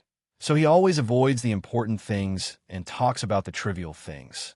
But I can feel that he's been through a lot over the past 4 years. Although it's been hard for me, I still have so many friends and family around me. He knows that I'm pregnant, but he can't go back. He must be very sad. No one in this world could truly empathize with what Qin Chu was going through. But Huamin could still imagine what it must have been like for Qin Chu. She didn't even dare to imagine what kind of life Mr. Qin had been living for the past 4 years. She was afraid that she wouldn't be able to take it. Huamin's words made Qin Ning fall silent for a while. It's okay. It's okay if you don't want to talk about it. Huamin could tell that Qin Ning was hesitant. So he comforted her. Sis-in-law, it's not that I don't want to talk about it, but my brother doesn't want me to. He definitely doesn't want to tell you. In the past 4 years, my brother hasn't said much and spent most of his time alone. Before and after those painful surgeries, he had to look at pictures of you and the babies. There's one picture of you that I don't know if you still remember it. It's a picture of you in high school with a ponytail and a short skirt. My brother treasured it so much that he put it under his pillow in the hospital and wouldn't leave it.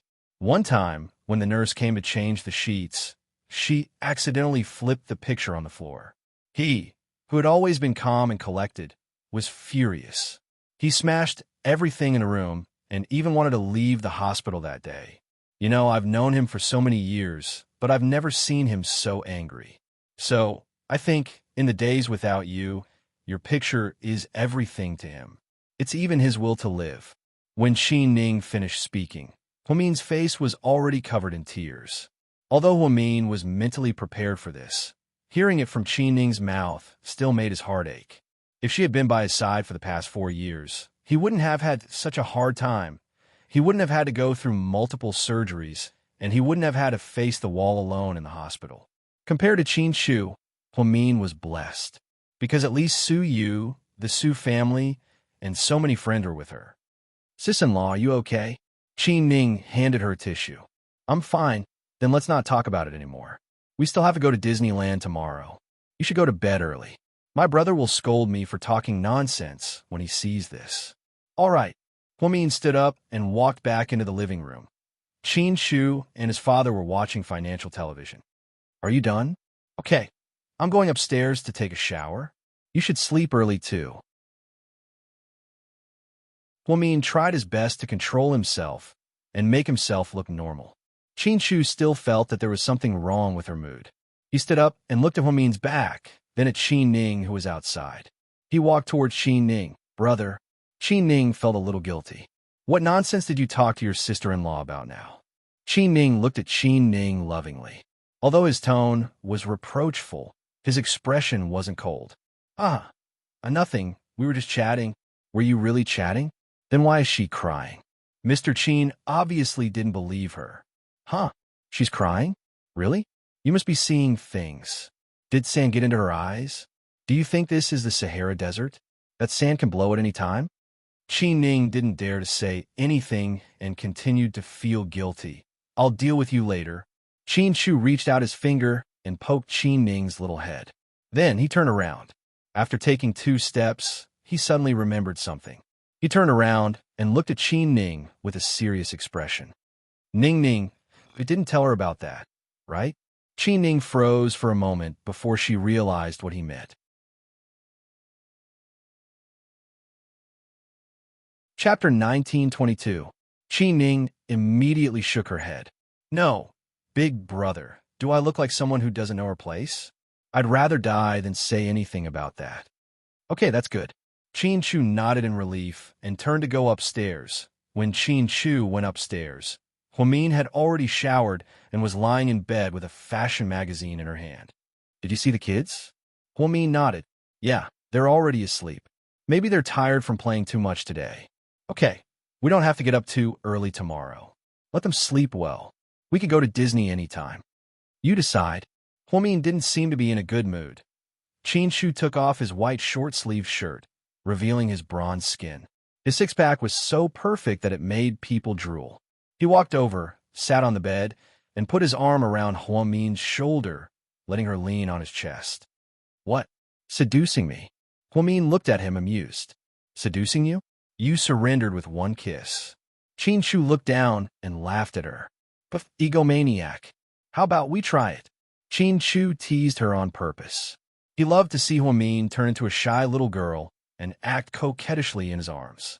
In front of him, Huamian would never be the arrogant and calm goddess she used to be. She would always be the innocent and simple little girl he had loved for years. Honey, Huamin turned around and put her arms around Qin Chu's neck, her voice softening. What? Do you want it? Qin Chu teased her on purpose. Can't we have a nice chat? Yes, let's talk after we do it, okay? No. Then let's talk first. Then we'll do it. Huamin, why did it feel like Mr. Qin had completely tricked her after all these twists and turns? She had a high IQ. But when it came to Qin Chu, she immediately turned into a dumb little girl. Honey, be serious. I have something to say. Okay, go ahead, honey. Qin Chu looked at her gently. Honey, you've had a harder time than me these past 4 years, right? No, I'm fine in the States. Mom and Dad are here, and so are Uncle and Ning Ning. I don't lack food or drink. I'm fine, but you're the hardest. You're lying. You're not doing well at all. Honey, did Ning Ning say something to you? Don't listen to her. She's always exaggerating. Qin Chu didn't want Huamin to worry, so he tried his best to cover it up. Ning Ning didn't say it, but I can imagine. Actually, everyone saw how hard it was for me to take care of Ning Ning, but no one saw how hard it was for you. No matter how bad it was for me, I had so many people to take care of me, and I was protected by the Su family. But you had to overcome the pain, go through multiple surgeries, and endure the loneliness of missing us. It's okay, it's all in the past. Honey, aren't you fine now? Qin Chu, you're an idiot. Huamin burst into tears. Yes, I'm an idiot, but my wife is a genius. Qin Chu held Huamin in his arms and comforted him carefully. Mr. Qin, from now on, I won't allow you to be so strong. Even if you're a man, there will be times when you're tired. I just want you to share your happiness and sadness with me. We'll go through thick and thin together, and when you're sad, I'll be there for you. You don't have to shoulder everything alone. You're a human, not a god. Honey, I know. I'll listen to you from now on. At this moment, Huamin's heart ached for Qin Chu. Qin Chu had been in so much pain for the past 4 years, but he still had to pretend that nothing happened and face the criticism of everyone.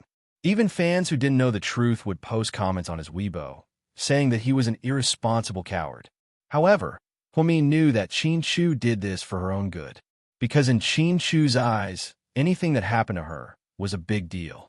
Therefore, he would always humiliate himself and protect Huamin. In the blurry night, Qin Chu held Huamin in his arms, and they sat there quietly. At the same time, in a high-class apartment in Los Angeles, an old man in a white lab coat came out of the lab.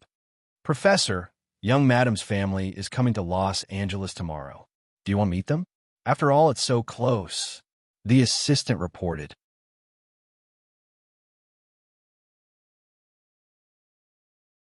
Chapter 1923. Professor Liu's footsteps paused. Mian is here? Yeah, the twins are here too, and so is her lover. Miss Yanner just called, but I didn't dare to call you because you were in the lab, so I told her. Pudding and Little Bean are here too. Professor Lou's eyes grew warmer and warmer. He had the kindness of an ordinary old man. Yeah, they'll arrive in Los Angeles tomorrow and go to Disneyland. I heard that Miss Yanner's information is very accurate. Forget it. I can't let my guard down. I've been hiding for so many years, and it'll be over if they find out. Yanner and I are used to it, but what about Mion and the kids?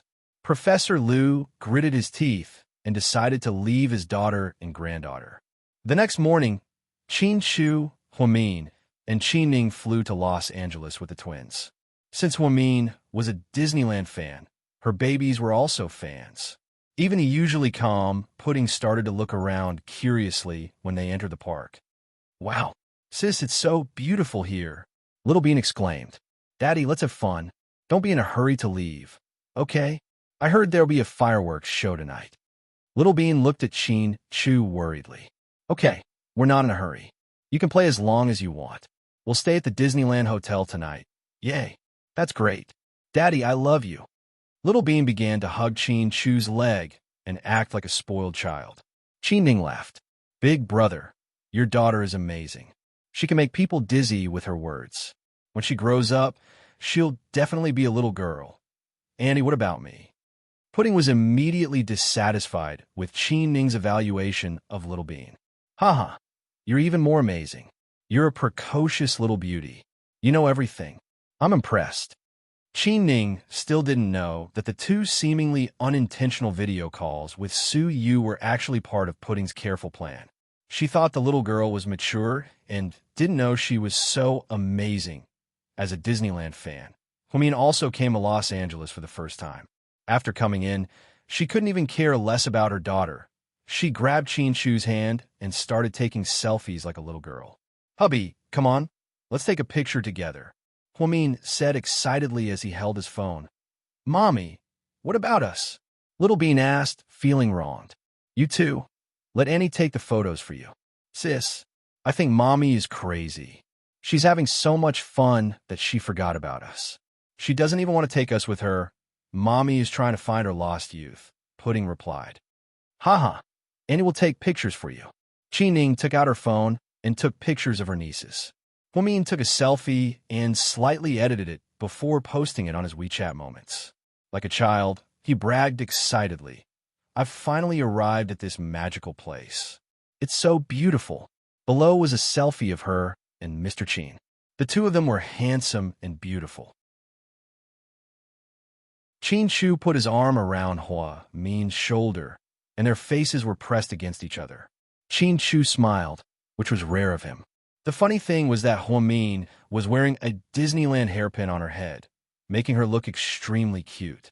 Who would have thought that this was GK's chief collector, Hua Min? The moment she posted it, her WeChat moments exploded.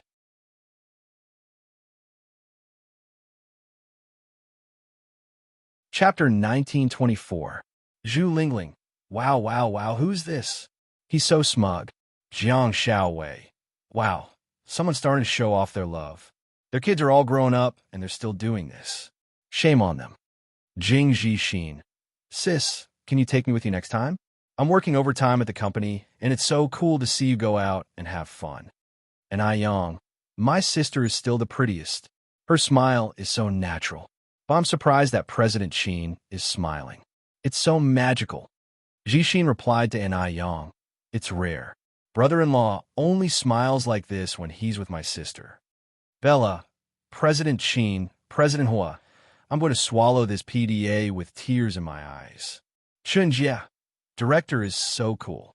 Gao Ran, Mr. Qin's gesture is wrong. You should put your hand on Hua Min's chest. That's called PDA. Zhu Lingling replied to Gao Ran. Is that something a police officer should say? Vulgar.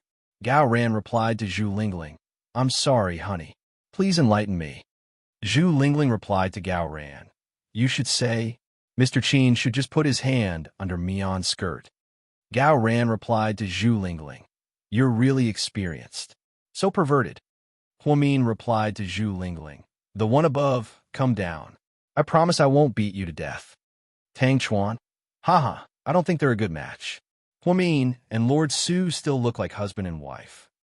Huamin replied to Tang Chuan, Young Master Tang, did you forget to take your medicine before you went out today? Su Yu, no bean and pudding. Bad review. Huamin replied to Su Yu, I don't accept bad reviews. Thank you. Honey, why are you so happy? Qin Shu looked at Huamin and giggled. These vulgar people, they're making a mess of my comments. Did he praise you? Qin Shu asked. How did you know? Am I praising you? Huamin, your husband is so handsome. Huamin, Mr. Qin, please put away your arrogance. How could Mr. Qin still have the mood to joke at a time like this?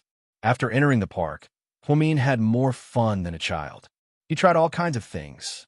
Even the merry-go-round went up with Pudding and Little Bean. Qin Shu was in charge of recording the video for the three of them. It was filled with warmth. After playing for more than 3 hours, the twins couldn't take it anymore. Qining brought them to a square where there was an ice cream shop. Everyone sat there and rested. At this time, an old man selling colorful balloons suddenly appeared in the square. He had a white beard and was dressed very plainly. Most importantly, his balloons were too beautiful. Unlike ordinary balloons, he twisted the balloons into all kinds of small animals, which were very vivid. Wow, the balloons over there are so cute, Little Bean exclaimed. Pudding seemed to be interested as well. She stood up and looked over. More and more children went over to buy them. The twins were tempted. Do you like them? I'll go and buy them for you, Qi Ning said as she stood up and walked over.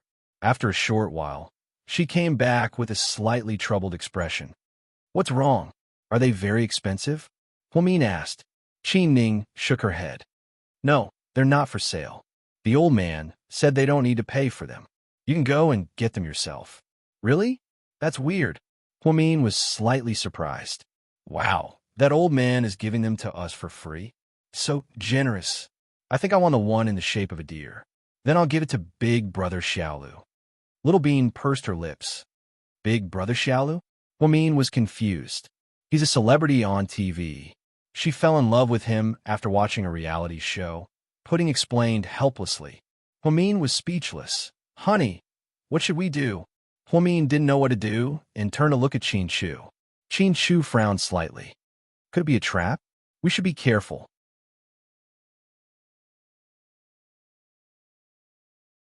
Chapter 1925. Qi Ning thought about her brother's words and shook her head. Big brother, I don't think so.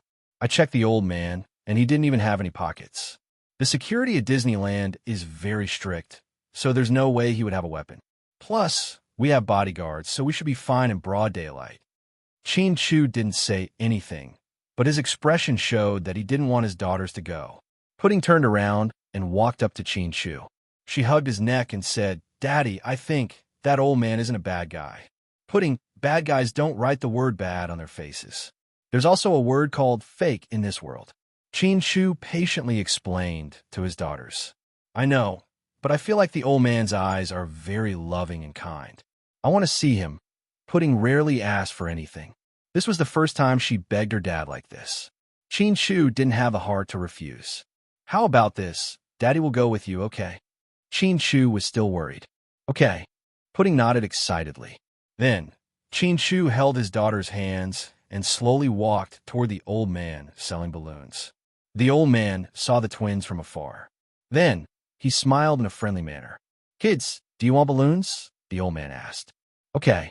Pudding and Little Bean nodded at the same time. But there's only one left. The old man waved the deer balloon in his hand. Pudding and Little Bean didn't say anything. Only then did Qin Shu realize that there was only one balloon left. He couldn't help but blame himself. If he had come earlier, there wouldn't be only one left. Daddy will go to the store over there and buy more for you, okay? Qin Shu coaxed the twins. Before Little Bean could say anything, Pudding said, Give it to Little Bean first. She likes deer. No, Little Bean doesn't have one. I don't want one either. He didn't expect Little Bean, who always looked childish, to be so generous. Qin Shu was very pleased. You're so smart. How about this? After you call me Grandpa, I'll make one for you, okay? The old man smiled. Okay.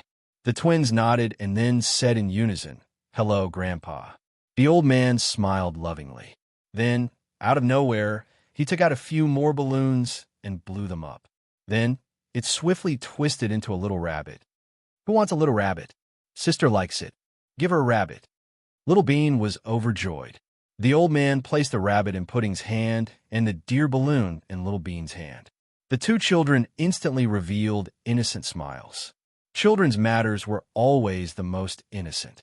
They didn't understand luxury brands, nor did they understand jewelry and watches. She only liked those simple and free love balloons. Seeing the two little fellows smiling so sweetly, the old man couldn't help but reach out to touch them. However, Chin-Chu reacted quickly and pulled his daughter back. The old man smiled awkwardly. His hand missed. "Thank you." Chin-Chu apologized, but he was still very vigilant. "You're welcome. Is that their mother?" The old man pointed at Huamin and asked. "Yes, the one with long hair is my mother, and the one with short hair is my aunt," Chin-Chu explained. The old man nodded with a smile. Looking at Hua Min's direction, his eyes seemed to become deep and profound. Chin-Chu turned around and left with his daughter. "Let's go back. Otherwise, Mom will be worried." Behind Chin-Chu, the old man exclaimed, "The two babies are very cute. Their eyes are as beautiful as their mother's." Chin-Chu frowned slightly. When he turned around, the old man was already gone. It was a bit strange. In a corner of a changing room in Disneyland, the old man took off his human skin mask.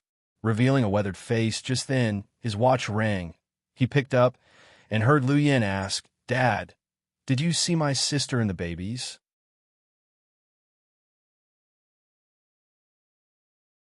Chapter 1926. "I did." Professor Lu's voice was filled with excitement. "Wow, how is it? Tell me about it." Lu Yin was obviously more excited than her dad. "Your sister is just like your mom. She has delicate features and beautiful eyes. So do the twins. I can't believe it when I see them. I feel like I'm dreaming. Do they look like the pictures?" Lu Yin was full of anticipation. "They look closer than the pictures, especially the twins. They look so sweet when they smile. Their eyes are like crescent moons. Little Bean's face is a little rounder than Pudding's. I'm so jealous of you." When Lu Yin heard that her dad had disguised himself to meet her sister and the twins, she was very excited. Although she had seen her sister in person before, she had only brushed shoulders with her sister and didn't get a good look at her. Now that the twins were 3 years old, she couldn't see them as their aunt. She was so unlucky to be chased all over the world by that big psycho Ian. "Where are you now?" the professor asked. "Russia. I'm relieved that you're with Xiao Fei. Don't run around." "Okay, Dad." Although Lu Yin didn't want to give up, she still nodded and pretended to be obedient. Professor Lu met his daughter and his other daughter in a different way. Although it wasn't long, he was already satisfied. "Mion, after Ian dies, if I'm still alive, I'll definitely go find you. I hope I can see you again when I'm still alive. I want to hear you call me Dad." Professor Lu murmured to himself as he watched the family of 4 disappear into the distance. That old man was a little strange. Chin-Chu still felt that something was wrong. He had a feeling that the old man who gave him the balloons wasn't an ordinary person. "What's strange?" Huamin looked at him curiously. "I don't know how to describe it. Anyways, it's not right." "Okay, big brother. Don't make a fuss. It's not easy for us to come out and play together. Don't be a wet blanket, okay?" Qin-Ning reminded him with a smile. Chin-Chu didn't say anything else. The family of 4 spent the whole day at Disneyland. At night, they stayed at their own hotel in Disneyland. The twins were very satisfied after watching the fireworks show. Qin-Ning and the twins stayed in a luxurious suite with 8 foreign bodyguards around them. Chin-Chu and Huamin stayed in the suite next door. There were also 2 bodyguards outside the door. Chin-Chu became more and more cautious. Although he was familiar with the United States, he still didn't want to let his guard down, especially when Siyu told him that Hui Xiqian's men were following them. 10:30 in the evening, when Huamin came out of the shower, he saw Chin-Chu standing on the balcony and talking on the phone with a serious expression. His eyebrows were also slightly wrinkled. Chin-Chu rarely had such an unpleasant expression. Although he was always dull, it was rare for him to be unhappy. Huamin walked over barefoot without making a sound. Get rid of them all. That's all. Qin Shu's voice was frighteningly cold. Honey, who's calling? After Huamin said this, Qin Shu quickly hung up the phone. Yeah, it's about the company.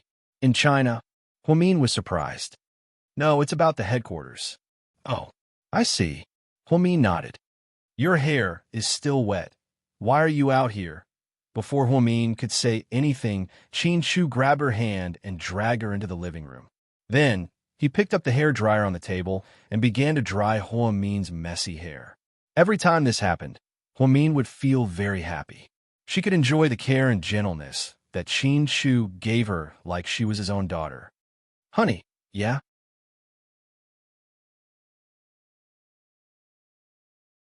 Chapter 1927. I suddenly thought of a serious problem. Huamin said in all seriousness. Go ahead, honey. I think, in our next life, I'll be a man and you'll be a woman. I'll definitely marry you then, okay? Huamin said with a smile. Why? Because you'll definitely be gentle and virtuous. You'll cook well, and you'll do housework. You'll even blow-dry your hair so carefully. You'll be awesome. Huamin praised Mr. Qin, but if I were a woman, I wouldn't marry you, Qin Shu said slowly. Huamin immediately pouted. Why? Because you're not good-looking. Qin Shu teased her on purpose. She thought that Huamin would be angry, but he didn't this time. Instead, he crossed his arms and replied calmly. Is looks that important? No matter how good-looking you are, it's the same with the lights off. Qin Shu's heart was in a mess. Since when did his Mian become so dirty? It seemed like, when he returned to China, he had to have a good talk with Gao Ran and Zhu Lingling. One is marked by the company one keeps. He hadn't watched over her for 4 years, and his daughter had become a female hooligan. Why aren't you saying anything? Huamin couldn't help but laugh. Honey, you're right. Qin Shu continued to help dry her hair. Perhaps it was because they were too tired from playing, or perhaps it was because they hadn't been so relaxed in a long time. Huamin slept soundly in Qin Shu's arms. Qin Shu's arms were numb, but he didn't want to move, for fear that Mian would wake up.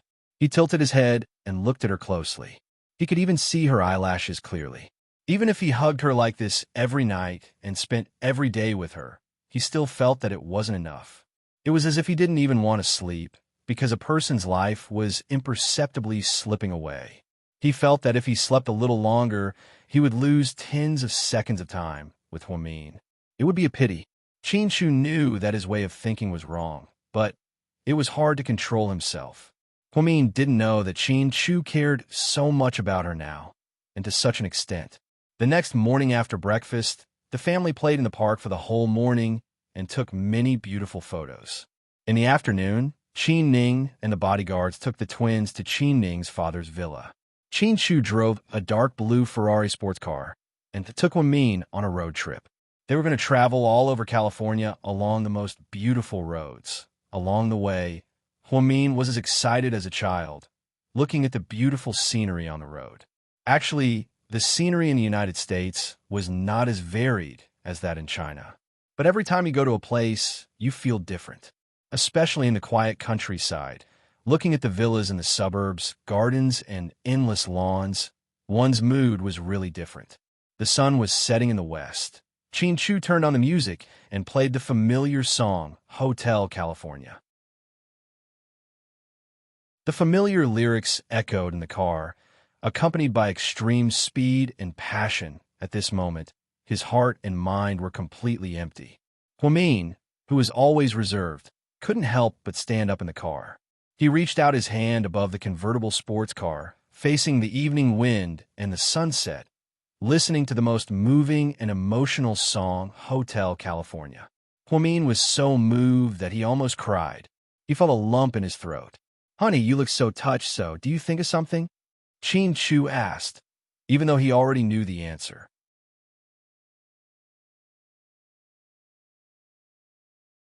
Chapter 1928. Come on, do you think I'm that forgetful? Huamin pursed her lips and smiled. Then, the two of them looked at each other and smiled. Needless to say, they both knew what the other was thinking. For years ago, Qin Shu came back to China and married Huamin. Although the method wasn't very glorious, Huamin wasn't willing. But fortunately, they didn't miss it. Once, when Qin Shu drove Huamin to listen to this song, they talked about California. Qin Shu said that California was very beautiful, and that he had to bring Huamin there if he had the chance. He was never a person who liked to brag, so even if it seemed like an unintentional promise, he had to do his best to fulfill it. His schedule for this trip to the States was very tight, but even so, he still squeezed out some time. He took Huamin with him, and the two of them spent some time alone, watching the sunset in California. At this moment, Huamin felt very satisfied. The scene that he had once described as a beautiful dream could actually come true. Honey, thank you. Thank you for helping me fulfill a small wish. Huamin smiled sweetly. This most beautiful side was deeply imprinted in Qin Shu's memory. Sometimes, a person's eyes were the best camera. They could record the charm that a camera couldn't capture.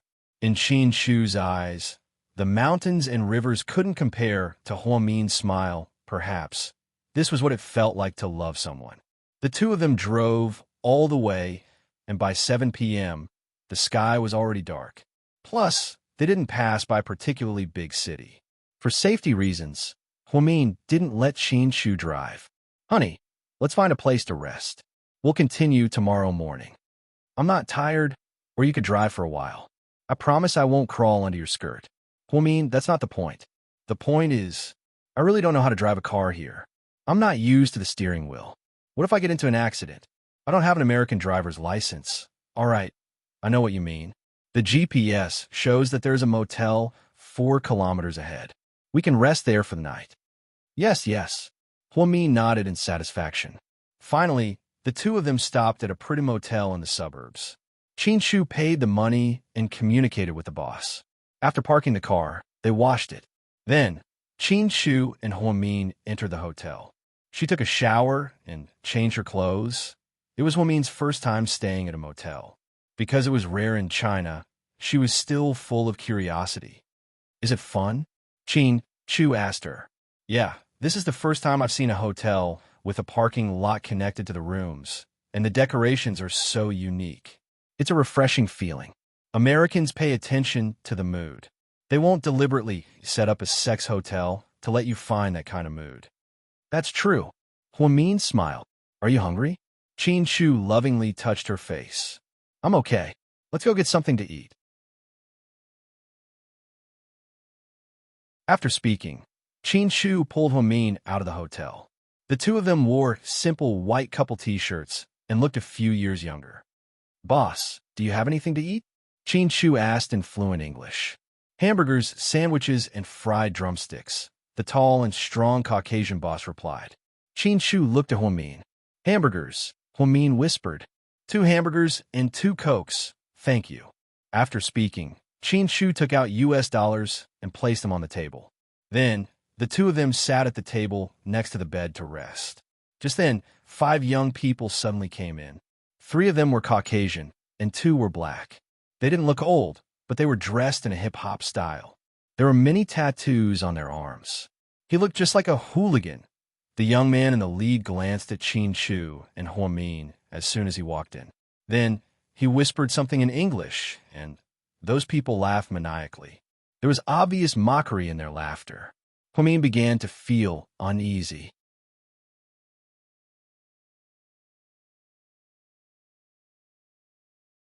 Chapter 1929. Qin Shu could tell that Huamin was a little uneasy, so he immediately raised his hand and placed it on the back of her hand. He tried to reassure her. Huamin looked up at Qin Shu and smiled. The couple had a tacit understanding. Just then, they heard a burst of laughter behind them. What followed was unbearable swear words in English. Huamin and Qin Shu could understand them, and they heard them very clearly. Qin Shu's face immediately darkened. Huamin was afraid that he would be impulsive, so she immediately reminded him in a low voice, Honey, I'm full. Let's go back to the room. Huamin was abroad, so it was better to avoid unnecessary trouble. Plus, they didn't have bodyguards with them, and the other party had 5 tall and strong people. A wise man knew better than to fight when the odds were against him. Although they had only eaten half a hamburger, Huamin said that she was full. She grabbed Qin Shu's hand and got up to leave. She wanted to go back to the room to avoid this boring mess. Qin Shu seemed to understand Hua Min's intention. In order to reassure his wife, he wasn't very happy. However, he still listened to Hua Min and got up to follow her back. When they passed by those people, suddenly, one of the hooligans stretched out his leg to trip Hua Min, and he cursed, "Bitch." This word completely angered Qin Shu. He turned around and let go of Hua Min's hand. He punched the blonde white guy who stretched out his leg to trip Hua Min. With a loud bang, the punch landed heavily, and there was a cry of pain. Because of the impact of the fist, the young man fell from the stool to the ground. He fell hard. Then his colleagues all stood up and glared at Hua Min and Qin Shu. "Honey, stand behind me." "No, I want to be by your side. I don't want to be protected by you." Hua Min was worried that Qin Shu's old leg injury would flare up again, so he was determined to stand in front of Qin Shu even if he was injured. Qin Shu lowered his head and coaxed Hua Min affectionately. "Good boy, come behind me. Just give me a minute." "Honey," Hua Min's face was filled with worry. "Trust your husband." Qin Shu looked at her tenderly. Finally, Hua Min stopped being stubborn. He was also afraid that he would be a burden to Mr. Qin, so he obediently hid behind him. Although she was extremely unwilling and worried, she knew that Mr. Qin had his own pride. Sure enough, a few young men rushed up. The two black men were burly. However, they only had brute force, and their movements were relatively clumsy. Qin Shu's movements were very clean. She had seen it before when Hua Min was kidnapped. Therefore, she had confidence in Mr. Qin. 5 pieces of trash shouldn't be a problem. However, at that moment, one of the black men picked up a white baseball bat from the side. This thing was very heavy. If he was hit, he would be seriously injured, especially if he was hit in the head. "Hubby, be careful," Hua Min yelled. Just then, the little yellow feather that was lying on the ground got up and pounced at Hua Min, baring its fangs and claws. Seeing this, Qin Shu immediately dashed over and grabbed the punk's collar. Then he punched him again. This punch was even stronger than the previous one. The punk immediately felt dizzy, as if the sky was filled with stars. He fainted on the ground again and couldn't get up. The hotel owner seemed to be used to this. He calmly washed the cups while watching the fight. He was as calm as if he was watching a TV show. Hua Min, on the other hand, was worried for Qin Shu. Just as Qin Shu knocked out 4 people and there was only one left, the tall white man suddenly took out a gun and pointed it at Qin Shu. Hua Min's face immediately turned pale. "You little bastard, come on. I'll shoot you," the man scolded ferociously. Qin Shu didn't say anything. He just looked at the man quietly.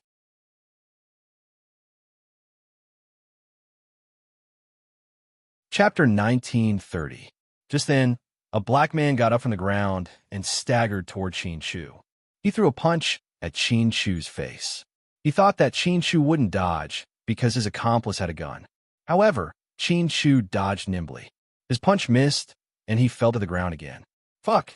If you dare to move, I'll kill you," the white man with the gun shot at Qin Shu. Hua Min was so scared that his heart almost jumped out of his chest. "Honey, be careful," she screamed. At this moment, a gun appeared in Qin Shu's hand. Hua Min recognized it. It was Qin Shu's gun. She had seen him use it before in China. The man missed Qin Shu. Before he could fire a second shot, Qin Shu shot him in the wrist. His gun fell to the ground. Another hooligan wanted to pick it up, but Qin Shu made another sound. Then, a scream was heard. Whoever dared to pick it up would be shot in the wrist. After a while, no one dared to pick it up. "Crazy fuck, you're crazy mentally ill." The man covered his wrist in embarrassment and cursed at Qin Shu. Then, someone called the police. The police came quickly. What happened? The police officer was white, and there were 4 men behind him. He drove a police car and looked very impressive. Before Qin Shu and Hua Min could explain, the hooligans complained. He blabbered on, implying that Qin Shu was the one who shot them. The police officer saw that the hooligans were locals and Qin Shu and Hua Min were foreigners, so he was very unfriendly to them. He walked over and asked, "Can you speak English?" "Of course." Qin Shu looked at the police officer coldly. "You're suspected of assault. We're taking you back to the police station. Wait, aren't you going to ask about the cause and effect? Shu spoke to the police officer in fluent English. His expression was also very unhappy. I've already asked clearly. The police officer was rude and unreasonable, but we didn't say anything. You only heard their side of the story. Huamin was also unconvinced. These hooligans took the initiative to cause trouble, and then the guilty party actually sued them first. The most disgusting thing was that the police officers actually believed them, or rather, directly protected them. Huamin did not expect that the United States, which had always talked about world peace and love for wireless, would do such a crazy thing. His mood for traveling was greatly reduced. You are foreigners. Why should I believe you? The police officer said confidently. Huamin pointed at the camera angrily and said, "The whole process is recorded here. You can watch the recording for yourselves." Unexpectedly, the hotel owner interrupted. "The video surveillance is broken." Sorry. At this moment, Huamin realized that they might be in cahoots. They were obviously protecting him. At this moment, Huamin looked at Shu for help. After all, she did not know much about American law. Was she really going to be taken away? Moreover, she was the victim? Wouldn't that be too cowardly? Is this how you enforce the law? Shu looked at the police officer and sneered. What? You're not convinced? Are you Japanese? No. Huamin immediately denied. Korean? The police officer asked again. We are Chinese. Shu and Huamin said in unison. The group of hooligans and several policemen burst into laughter after hearing this. So you really are Chinese pigs. The hooligans got up from the ground and asked, Shut your stinky mouth. Shu raised his gun and aimed again. The hooligans were so scared that they immediately hid behind the police. Officer, look, they're so rude. Men, take these two away. The police officer ordered, and his subordinates immediately rushed up. They impolitely pressed down on Shu and Huamin's shoulders. Wait a minute, Shu coldly said.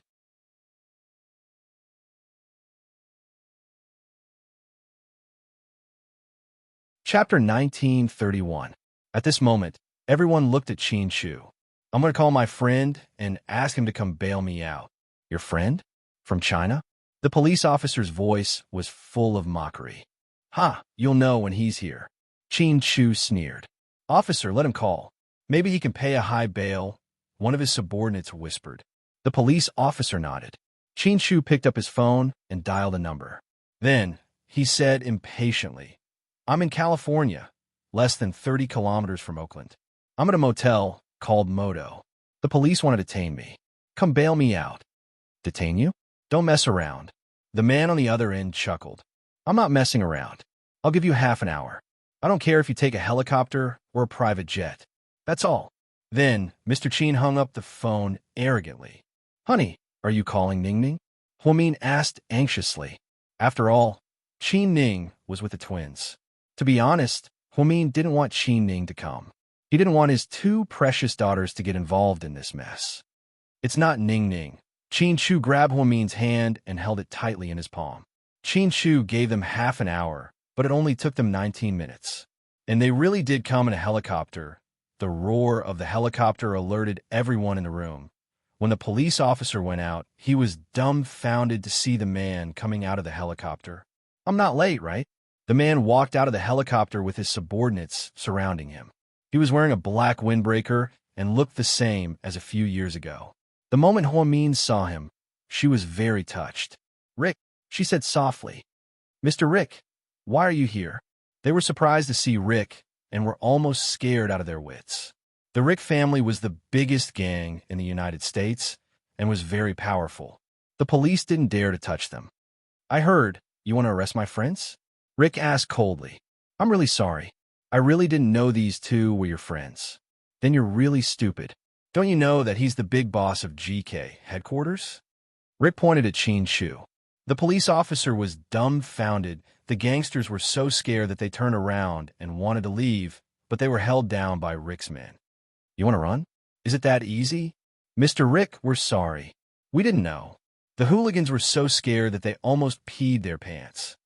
Forgiving you is something God does, and my task is to send you to God." Then Rick took out his pistol. Bang, bang, bang, bang, bang. 5 shots were fired. 5 hooligans were instantly shot to death. "Why kill him?" Chin Chu said faintly, as if he didn't care about his own affairs. "Don't you deserve to die?" Rick asked.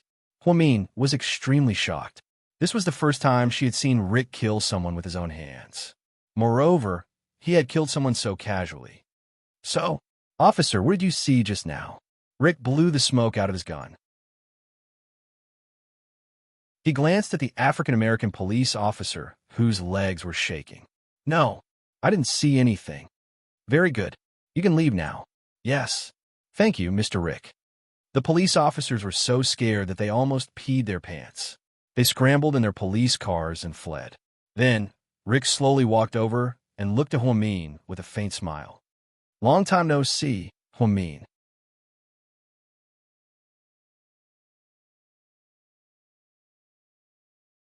Chapter 1932. "Rick, it's been a long time. The last time I saw you was when Little Bean and Pudding were 1 month old. Now they're 3 years old, yet time flies. Let's get on the helicopter first. I'll take you to New Orleans. That's my territory." Then, Rick led Chin Chu and Huamin to the helicopter. "Wait, there's something else I need to take care of." Then, Rick turned his head. Looking at the motel behind him, he said coldly, "Burn it all down." "Yes, boss." Under Rick's orders, the motel was burned to ashes because the owner protected a few hooligans. Huamin began to feel uneasy. She felt that the current Rick was similar to the old Rick, but also different. She couldn't tell exactly what she felt. The helicopter flew directly to New Orleans. When Huamin first heard of this city, she thought of the famous grilled drumsticks in a burger restaurant. It turned out that New Orleans was actually a city, and it was super beautiful. It didn't lose to big cities like New York and Los Angeles at all. The night scenery was also so pleasing to the eye. The helicopter flew directly to Rick's residence. It was an old castle on the outskirts of the city. It looked a little old, but it had a lot of flavor. Unlike South Hill Manor was a modern-style castle built later.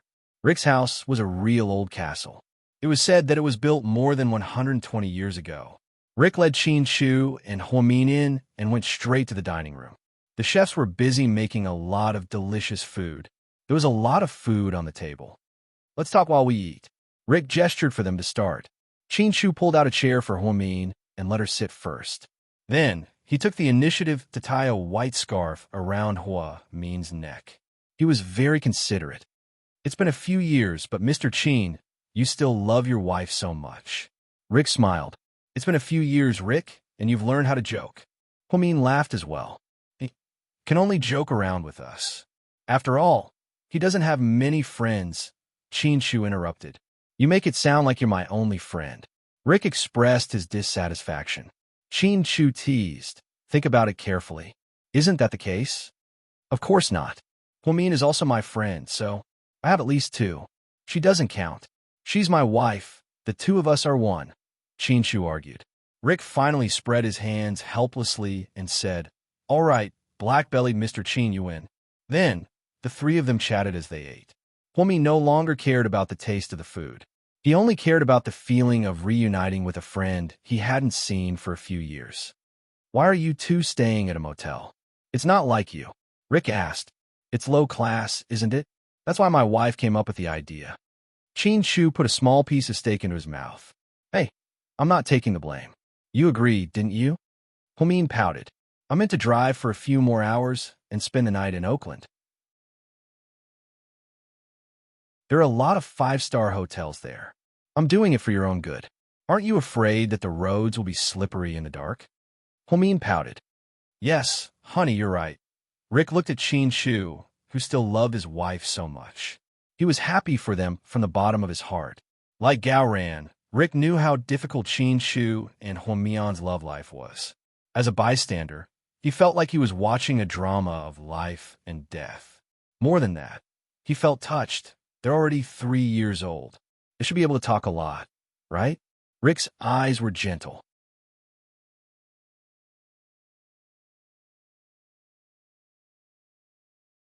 Chapter 1933. She's not just good at talking. Her words are enough to piss me off. Huamin was both angry and amused at the same time. Just then, Huamin's phone rang. See, what I said came true. Then, Huamin picked up his phone. He turned on the video. "Hi, Mommy." The twins shouted at the same time. "Hi, babies. Where's Daddy?" Little Bean asked obsequiously. "Here." Huamin took out his phone and pointed it at Qin Shu. "Daddy, did you miss me?" Little Bean immediately asked coquettishly. "Of course." Qin Shu smiled. "You're lying. You won't miss me when Mommy is with you. After all, Daddy, you're a man who values women more than daughters." Qin Shu was speechless. "Don't blame Daddy. Which man isn't lustful? It's normal. Don't worry, Little Bean." The Tsundere pudding began to persuade Little Bean. Rick, who was sitting across from Huamin and Qin Shu, almost spat out the red wine in his mouth. "Uff, what's that sound?" "Huh? Where are you? At a hotel?" Little Bean was curious. "No, we're at a friend's house," Huamin answered. "Which friend?" "We know all your friends." Pudding looked at Huamin calmly. "Uncle Rick's house." "Oh, Uncle Rick, where are you?" "Let's see. I heard he's a handsome mixed blood." Rick's eyes lit up when Little Bean heard his name. He looked like a pervert. Huamin had no choice but to turn the phone around and face Rick. "Hi, babies." Rick didn't know they could speak English, so he greeted them in Chinese. "Wow, Uncle Rick, you're so handsome," Little Bean exclaimed. "Uncle Rick, you can speak English. We can understand."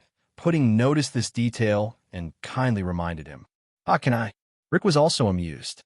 "Not only English, but you can also speak Japanese, Korean, French, German, and Portuguese. We know a lot of languages," Little Bean said proudly. She couldn't wait to show off everything she knew. She was blatantly showing off. "Mr. Qin, your daughter is flirting. She's showing off and showing off. Aren't you going to do anything about it?" Huamin whispered. "Why should I care? It's my ability, it's my talent. I can't kill it," Mr. Qin said shamelessly. "All right, like father, like daughter. You two really do have the same genes." Huamin surrendered. "Oh my God, you guys are amazing," Rick immediately praised. "Uncle Rick, where do you live?" Pudding liked to talk about family matters, while Little Bean liked to ask about private matters. "I live in New Orleans," Rick replied with a smile. "Then the drumsticks in your hometown must be very good." Little Bean was almost drooling. "Haha, okay. Yes, it's very good. Come over when you're free. I'll take you to eat." Rick, who always had a cold face, couldn't hold it in anymore as he listened to the twins' golden sentences. He kept laughing. Huamin whispered into Qin Shu's ear in surprise. "Honey, I've known Rick for so long, but this is the first time I've seen him so many times." "Yeah." "So, President Hua, your daughters are amazing." Qin Shu laughed. Okay. Uncle Rick, you have to keep your promise." Little Bean was excited. "Of course. Then can you come and pick us up now?" "Rick, haha, don't be nervous. I'm just kidding." Little Bean laughed. "Rick, Uncle Rick, do you have a girlfriend?" This time, it was Pudding who wanted to know more.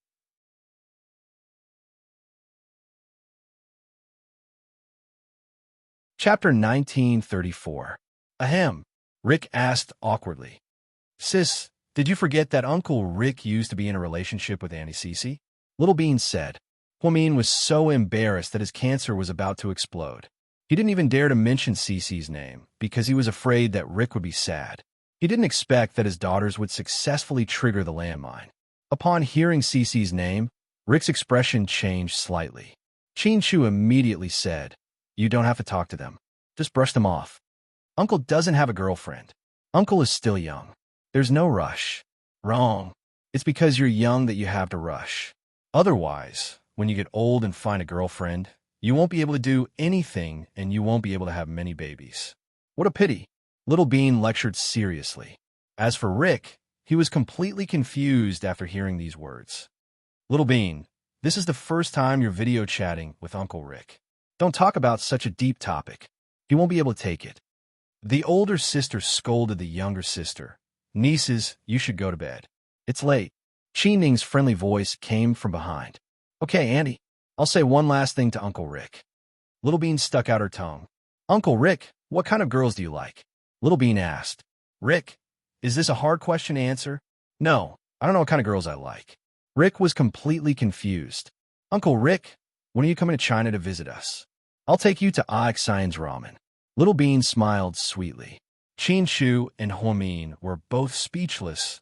The two daughters were so shameless when they saw a handsome guy that they even brought up the ramen restaurant that their parents used when they were young. Okay. When I get back, I'll take you guys to eat noodles. Rick was overjoyed by the twins' teasing. All right, let's not talk about it anymore. Bye-bye, Daddy and Mommy. We love you. Bye. After saying goodbye to Huamin and Qin Shu, the twins immediately hung up. So, the main topic of this video call is Uncle Rick. It seems like we have to take a step back. Qin Shu was jealous. The feeling of being ignored by her daughters was really unpleasant. It's normal. Whenever I video call Suyu at home, it's as if I don't exist. Huamin seemed to be used to it. Do they always talk like this? Rick asked. Huamin nodded, and so did Qin Shu. That's too scary. You two didn't give birth to a baby. It's a demon, Rick said exaggeratedly. Huamin nodded in agreement. I think so too. They just have high IQ and EQ. There's no need to make such a big fuss. Qin Shu looked calm. After the video call, the twins handed over their phones obediently. Then, Qin Ning helped them change into their nightgowns and prepared to take a shower and sleep. Auntie, Pudding called out. Did you see that Rick in the video call just now? Yeah, is your daddy's friend. I've seen him a few times before. Qin Ning seemed to be familiar with Rick. Do you think Uncle Rick is more handsome or Uncle Suyu is more handsome? Pudding asked in all seriousness. Why do you always ask such weird questions? Qin Ning was speechless. She didn't know if she was overthinking it, but she kept hearing the word Suyu around her recently. Auntie, choose one. Which one do you think is more handsome? Little Bean asked.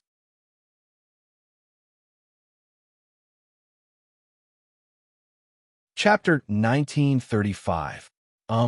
Little brat, you're always giving me a hard time. Okay. I'll just say one. Rick is more handsome. After all, he's a mixed-blood handsome guy. Am I right? Qin Ning said helplessly. In the end, she gave a random answer. Nonsense. Our handsome Sue is more handsome. Okay? Little Bean couldn't take it anymore. You still remember your handsome Sue? I thought you guys forgot about Uncle Suyu after seeing Uncle Rick. Qin Ning stuck out her tongue and made faces at her nieces. How is that possible? We're nostalgic people. Although Uncle Rick is handsome, he's still not as handsome as our handsome Sue. Auntie, you're not telling the truth, Little Bean emphasized. Okay. You're right, Little Bean. Then tell me again, who's more handsome? Little Bean asked with her hands on her hips. Qin Ning nodded helplessly and said, Yeah, Suyu is more handsome. Which part is more handsome? Little Bean asked. Handsome in every way. Can you tell me more? Don't be so perfunctory. Let me think. Suyu's eyes are more charming. Is that okay? Yeah, I'm satisfied. I'll let you go. Little Bean nodded in satisfaction. Qin Ning glanced at Little Bean, who was playing with her phone. Little Bean, can we go take a shower and sleep now? Okay, after I send this video, Little Bean said calmly. What video? Qin Ning was confused. I just recorded a short video of you and sent it to Handsome Sue. What? Qin Ning was dumbfounded. Did it have to be so awkward? What did she just say? Oh my God. Little Bean, are you trying to push your auntie to the brink? It's so embarrassing. Qin Ning covered her face and wanted to die. It was impossible to guard against this. What's so awkward about it? Handsome Sue will be happy to see it. Isn't it good to have a beauty compliment you? Plus, I don't think I'm pushing you to the brink. I think I'm creating an opportunity for you. What opportunity? Qin Ning was still confused. You'll know in the future. Then, Pudding put down her phone and glanced at Little Bean. You did a good job just now. You've recorded everything. Let's see what Handsome Sue says later. So, how are you going to thank me for doing so well? Little Bean asked Pudding. I won't tell Mom that you secretly ate donuts in the morning. Little Bean, seeing the two little guys leave the room and walk towards the bathroom, Qin Ning's heart was about to break down. She finally realized that she couldn't treat them like babies at all. They didn't look like innocent and sweet babies at all. They were two black-bellied little bastards. Qin Zhao Zhao, Qin Mumu, let's talk. In the bathroom, the two little guys sat naked in the large bathtub. They were taking a comfortable bath. Qin Ning sat beside them on a small stool with a serious expression. Sure, what do you want to talk about? Pudding looked at Qin Ning calmly. You two, do you have some kind of secret plan? Qin Ning narrowed her eyes at her two nieces and asked mysteriously. No, Little Bean immediately denied. Impossible. Why do I feel like you two are plotting against me? Plotting against you. Pudding looked at Qin Ning innocently with her cute little eyes.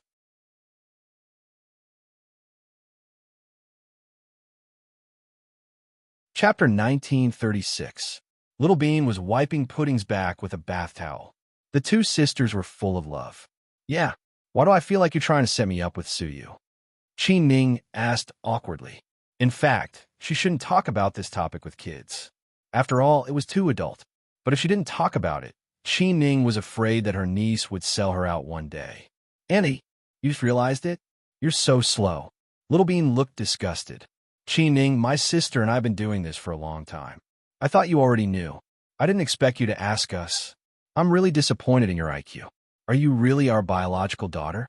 Did second grandpa give you to me when he recharged his phone? Or did second grandma give you to me? Little Bean pouted. Qin Ning, Auntie, you're an adult. Do you still need to ask this kind of thing? Even a blind person can see it. I just want to set you up with handsome Sue. Pudding admitted calmly. The two brats. One was mocking her, and the other was scheming against her. Oh my God. Qin Ning's pure and innocent heart instantly shattered like dumplings. Qin Zhao Zhao. Qin Mumu, am I not good to you? Qin Ning was irritated. Very good, the two sisters said in unison. Then why are you biting the hand that feeds you? Qin Ning looked wronged. Of course not. I think we're grateful. Suyu is a good man, Pudding explained. Yes, Auntie. Don't think too much. Maybe handsome Sue doesn't like you. So, calm down, Little Bean persuaded. Qin Ning, this is crazy. I'm very calm. No, you look crazy, Auntie. Pudding looked at her quietly. You two little traitors. I fed you well, took you out to play, and gave you big red packets. But you sold me out. I'm going to tell my sister-in-law. I'm going to call her and tell her that you're disobedient. Qin Ning used her trump card. Rumor had it that the twins were very afraid of their mother. Not long ago, Pudding had made a mistake and was beaten up badly by Huomin. Whatever. If you want to do that, we'll have to tell Grandpa that you like to video call men in the middle of the night, Pudding explained calmly. Did you video call a man naked in the middle of the night? Little Bean added. Qin Chu was speechless. Are you two really my nieces? Qin Ning wanted to cry, but no tears came out. That depends on whether or not you're the Qin family's biological aunt, Pudding replied. Qin Ning almost spat out a mouthful of blood and fell to the ground with internal injuries. It was no wonder that before they left, her sister-in-law had reminded her to look after the twins and talk less with them. Looks like I fell into his trap as I chatted. She even dared to openly threaten her, an elder. Can the two of you still play happily with Auntie? This depends on what Annie does. Anyways, if you tell on us to Mom, we'll have a hard time. If we have a hard time, you won't have a good time either. Little Bean emphasized slowly. Little Bean, how can you scare Annie? She's an elder after all. Pudding lectured Little Bean seriously. Qin Ning nodded and gave Pudding a thumbs up in agreement. However, when she heard Pudding's next sentence, she almost frothed at the mouth.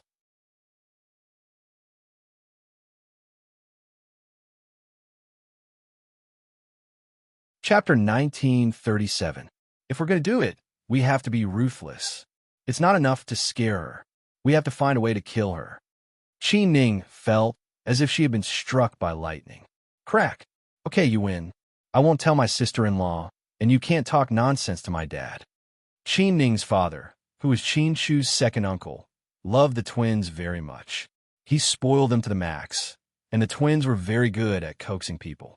If the two of them were really talking nonsense, then she would really be dead. Deal. Pudding reached out and slapped Qin Ning's hand. Then, she asked in all seriousness, so what do you think about us setting you up with Suyu? Here we go again. Qi Ning was speechless. Tell us, at least let us know what you think. Little Bean stuck out her tongue and smiled at Qi Ning. To be honest, I don't think so. Can you two stop messing around? How can Suyu and I be together? Why not? Pudding asked, do you think you're not pretty enough for handsome Su? Little Bean interrupted. Wrong. I've always thought I'm pretty. I don't think I'm not good enough for anyone. I just don't know Suyu that well. That's not a problem. I'll give you two a chance to get to know each other. You can go back to China and live with us at South Hill Manor. As long as you're with us, you'll see him a lot because handsome Su comes to visit us every week. He treats us to good food and takes us to golf. How can I do that? I have a job at the headquarters. Didn't your dad tell you that Auntie is the CEO of GK's headquarters in the United States? What does that have to do with anything? There's GK in China too, and it's also our family's business. My mom is the president, so you can continue to be the CEO. Little Bean made the appropriate arrangements and thought she was a genius. That's different. Plus, I grew up here and I like it here. All my good friends are here. Okay, you won't understand. Hurry up and take a shower. You'll go to bed soon. Qi Ning felt like the more she talked to her nieces, the more likely she would be tricked. Therefore, he decided to end the topic. Qi Ning turned around and went to get towels for the twins. Little Bean asked her sister nervously, do you think Auntie is interested in handsome Su? Will the plan fail? Take it slow. There's no rush. Annie isn't that easy to deal with, Pudding replied.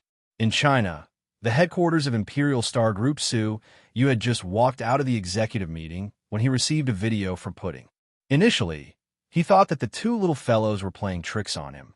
To his surprise, it was Pudding who had recorded Qi Ning, and it was a video of Qi Ning saying that he was handsome.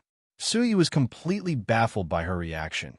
Just as he was about to call Pudding back to ask what was going on, he suddenly remembered that it should be nighttime in the United States. So, he simply gave up on this idea. New Orleans woman, Qin Shu, and Rick finished their dinner. After sitting for a while, they prepared to go to the guest room to rest. While Qin Shu was taking a shower, Huamin suddenly thought of something and went downstairs. Rick was still working on his laptop. Rick? Yeah. Rick turned around and glanced at Huamin. In the past 3 years, you haven't contacted Cece, right? Huamin slowly asked. Yeah, I haven't. Rick's eyes changed slightly, and he nodded. A few days before I came, I saw her at the company. Cece, she's already back in China, Huamin continued. Just then, she noticed a subtle reaction on Rick's face.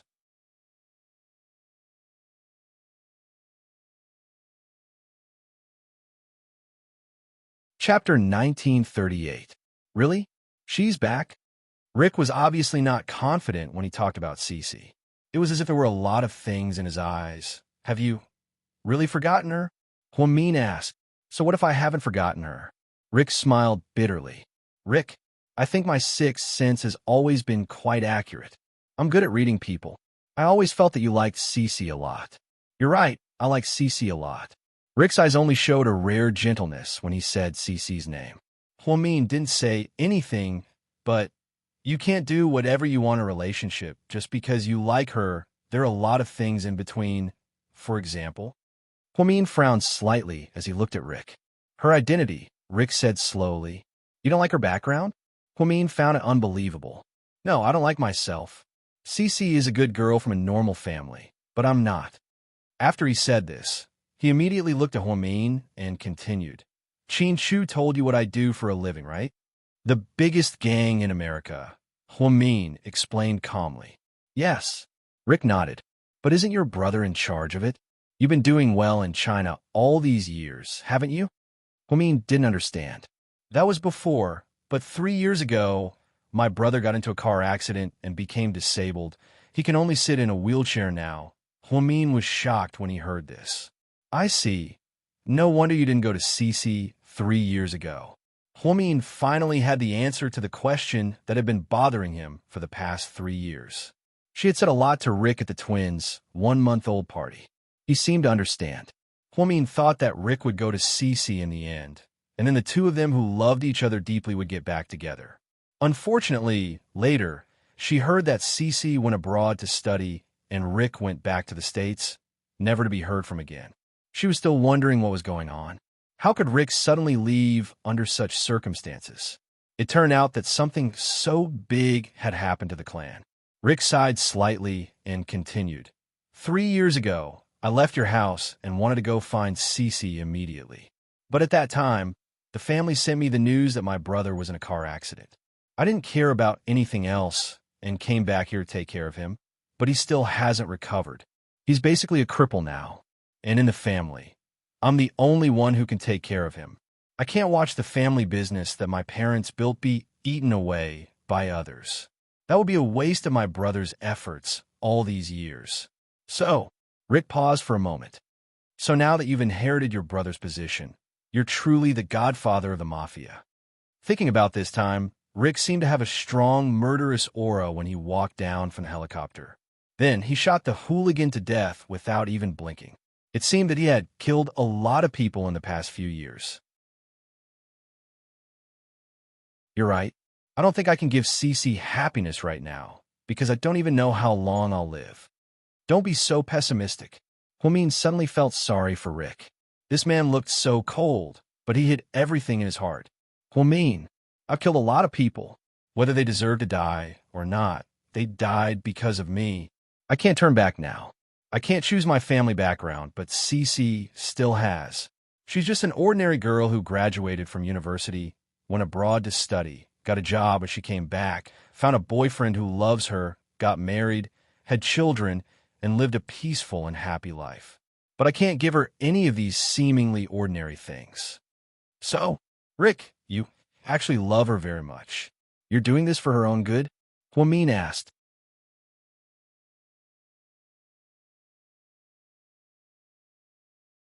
Chapter 1939. Rick didn't say anything, but he didn't say anything. You're just like Mr. Chin.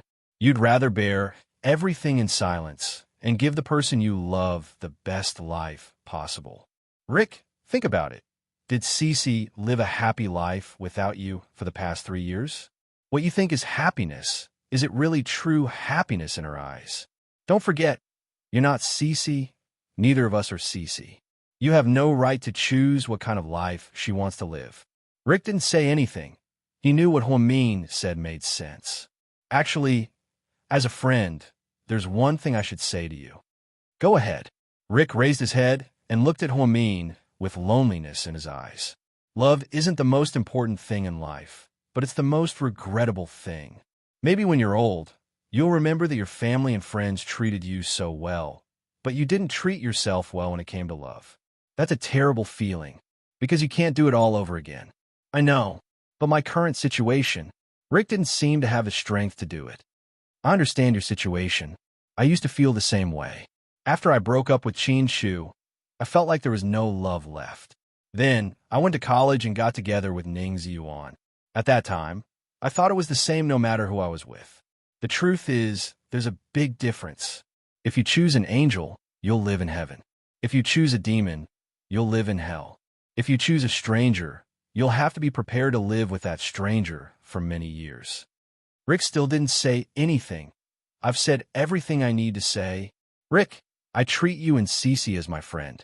That's why I'm saying all this. I know. I won't let you choose. After all, you have your own difficulties.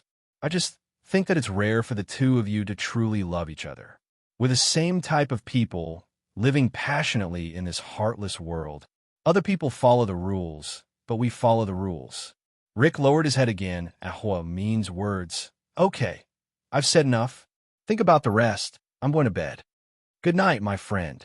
Rick was very grateful to Huamin for telling him so much. Really, Rick didn't have a friend who dared to tell him the truth anymore. It was so rare. After Huamin left, Rick was in a bad mood. He picked up a bottle of whiskey from the wine cabinet and poured a full glass. Then he sat on the sofa and drank alone. Godfather, what should we do with Auckland's traitor? A subordinate walked over and whispered, kill them all. After Rick finished speaking, he raised his head and drank the entire glass of whiskey. The strong alcohol made him very uncomfortable, and his stomach felt like it was on fire. But he couldn't feel the pain, because nothing hurt more than losing Cece. It had been 3 years. For 3 whole years, he hadn't heard any news about her. He didn't even dare to send his subordinates to ask around. Firstly, he was afraid that if he heard news about her, he wouldn't be able to control himself and would look for her. Firstly, he was afraid that he wouldn't be able to take the blow if he heard that she was already married and had a child. Just now, when he heard from Huamin that Cece had just returned to China and wasn't married yet, he was more or less glad. After all, Rick didn't know how he would face Cece if she got married. He took out his phone, unlocked it, and opened WeChat. Then, he gently clicked to add it. It was filled with Cece's photos. There were so many that it made his eyes dizzy.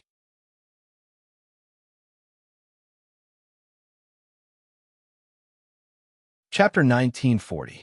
When they broke up, Cece deleted him from her WeChat, and they didn't have each other's WeChat anymore. However, Rick had saved all the selfies Cece sent him and the ones she posted on her WeChat friend circle. The more he looked at them, the sadder he felt. Especially when you look at Cece's bright and radiant face and your innocent smile. He felt as if his heart was being crushed by something. In the bedroom upstairs, "Honey, you're back. Take a shower and go to bed." Chin Shu walked over while drying his hair. "No, I'm not in the mood." Huamin was a little disappointed. "What's wrong?" "I'm a little tired. I want to sleep." Huamin hugged Chin Shu's waist and began to act like a spoiled child. Chin Shu immediately put down the towel in his hand and picked Huamin up. Then, he hugged her, and the two of them lay on the bed. "Did you talk to Rick about Cece?" Chin Shu asked softly. "How did you know?" "You're amazing, Mr. Chin." Chin Shu could still see through Huamin's thoughts with one glance.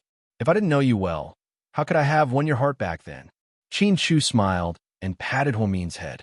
"Honey, why can't so many people in love be together in this world? Love requires fate to begin with. How many people have always been deeply in love with each other, but fate doesn't bring them together? How many people are too young, too stubborn, too willful, and miss the person they love the most?" "You're right. Now that I think about it, we're really lucky to be together, get married, and have a baby." "Yeah, we're indeed one of the few people who can persist in love," Chin Shu exclaimed. "Damn. Speaking of which, I remember now. We're still divorced. We're living together illegally." Ah, Huamin thought about how Chin Shu was forced to divorce Huamin because of Hua Xiqian's scheme. Although it was one-sided, everyone in the city knew about it and even announced it in the newspaper. "Don't worry, I'm just putting on a show for Hua Xiqian. We're not divorced." Huamin was dumbfounded. "That's not right. We already signed the divorce papers." "Yeah.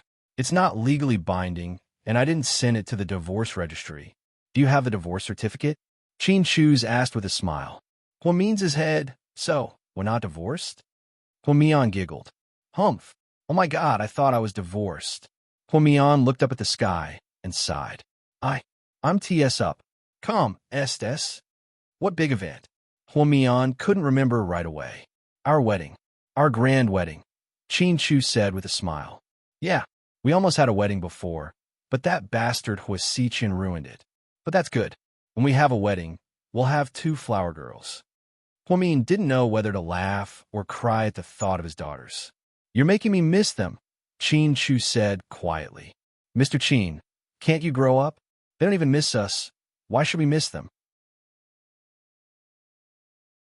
They're having so much fun that they forgot about their parents." Huamin pouted. Chin Shu smiled as he took out his cell phone and video called Qin Ning. "Hello, big brother." "Hi, sis-in-law." Qin Ning waved at Qin Shu happily. "Ning Ning, where are Pudding and Little Bean?"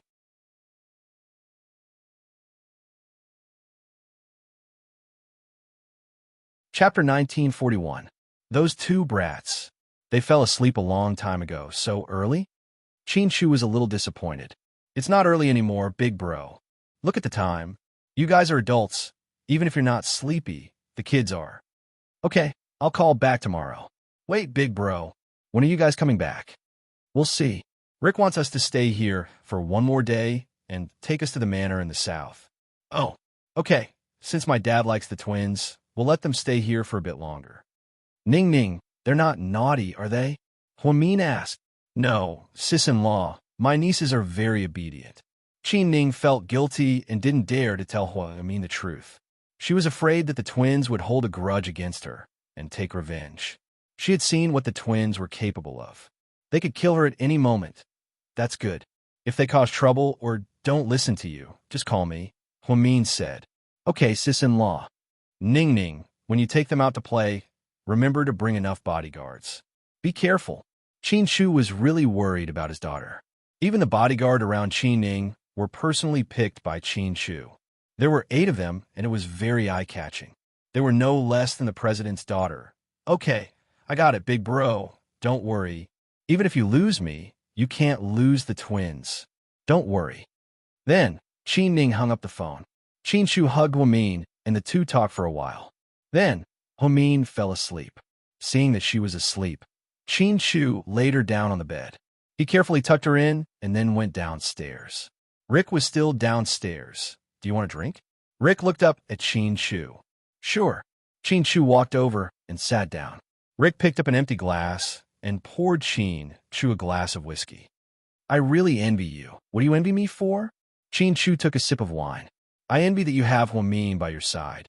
You have a Huamin who will never leave you. As far as I know, you were the one who broke up with Huamian first. I heard that Cece cried her eyes out and looked for Huamian a couple of times. She didn't seem happy about it. Qin Shu asked. A short pain is better than a long pain. I don't think it's a short period of time. It's been 3 years. Qin Shu chuckled. Cece was the first girl I fell in love with, and also the last one. Are you sure? Judging from your tone, are you not going to get married in the future, or are you not going to love anyone else? Qin Shu looked at Rick. What do you think?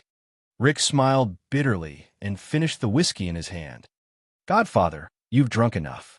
You can't drink anymore. The butler came up to him and spoke in perfect British English. Get out of my way. Rick's eyes were cold. You've become more ruthless than before.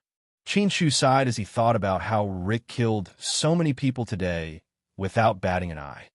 If I wasn't ruthless, I wouldn't be in this position today. Then, the empire that my brother and father fought for would fall into someone else's hands. Yes, so I understand your choice. Qin Shu nodded. Qin Shu, if you were me, would you give up on Huamin? Would you choose to protect your family? Qin Shu didn't say anything. Before he could answer, Rick smiled and said, You wouldn't, because Huamin is your everything. She's even more important than your life. You don't care about your family, your business, your career. In your heart, Huamin is enough, right? You're right. Qin Shu answered word by word. Just then, Rick suddenly thought of something and asked, All right, about that thing. Does Huamin know about it?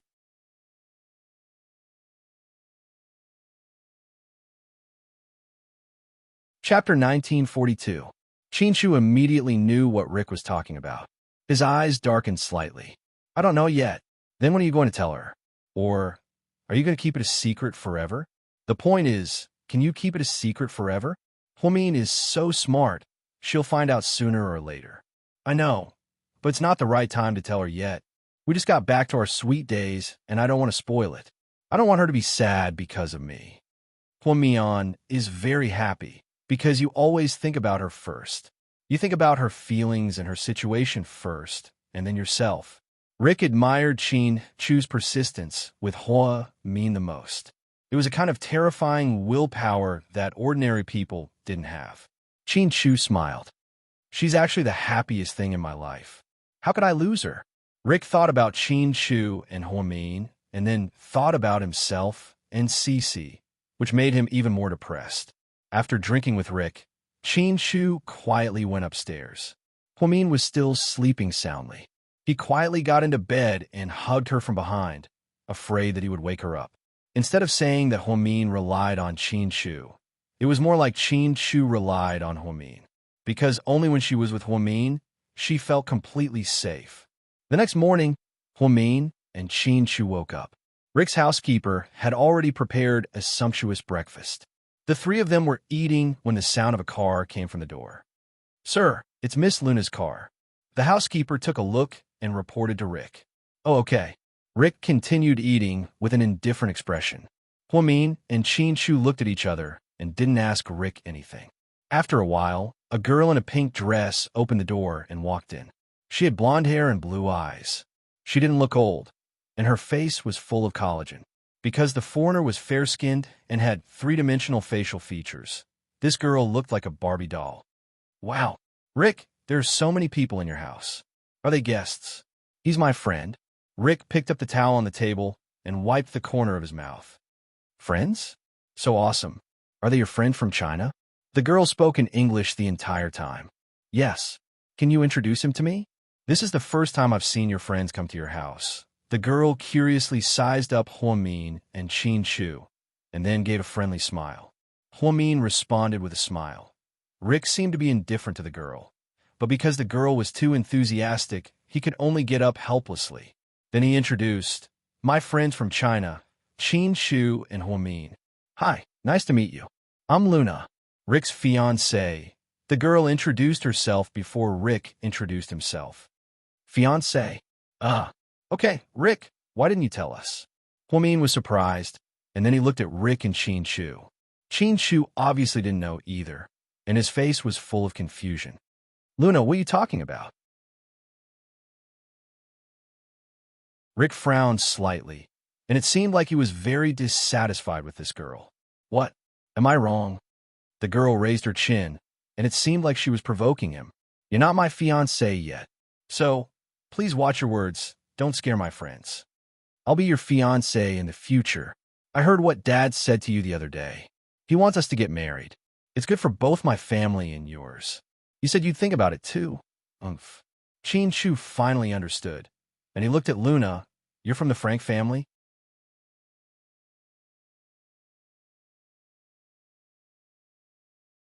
Chapter 1943. You know my daddy too? Luna blinked her deep blue eyes and looked at Qin Chu seriously. No, I've only heard of him. After all, he's so famous. So that's how it is. Luna nodded thoughtfully. Is this your girlfriend? She's so cute, like a China doll. She'd look even better in a Chong Sam. Luna glanced at Huamin and said, No, she's my wife. You guys are married? Luna was surprised. Yeah, and the baby is 3 years old. Qin Chu replied proudly. God, I'm so happy. Rick, let's hurry up. I want to give you a lot of babies in the future. Then, the girl grabbed Rick's arm, trying to be more intimate. Rick dodged, and the girl's hand missed, making her a bit embarrassed. Luna, you should go back. Your father will be worried about you. I'm not leaving. I'm safe here. Plus, you have food and a place to stay. I haven't had enough fun yet. I don't have time to play with you. I have a lot of work to do, but I'm still staying. I want to bond with you. We're going to get married in the future. I didn't say I'm going to marry you. Remember that. Rick corrected her. But you told my daddy that you'd think about it. I was just brushing your daddy off. I was being polite, you know. Rick was speechless.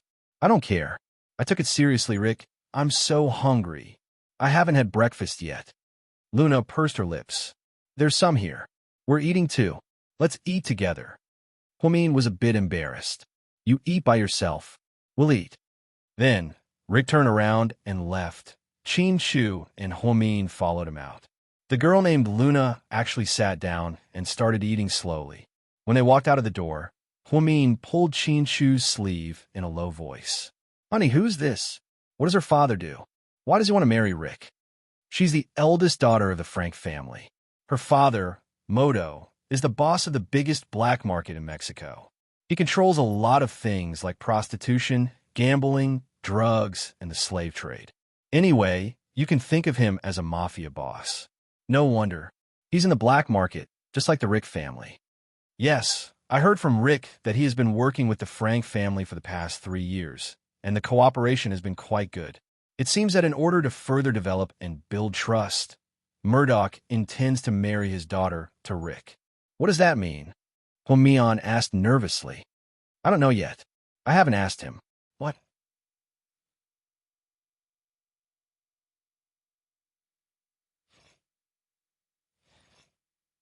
I know.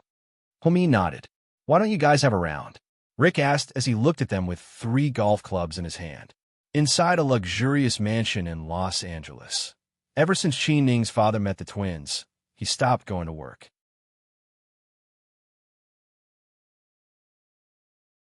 As the chairman of the board of directors, he played with them at home every day. One minute, he would play Chinese Xiangqi, and the next, he would play Xiangqi. Chairman Qin, you have a call? Qin Ning's assistant walked over with his phone. Who is it? Qin Chu's second uncle turned his head, slightly displeased.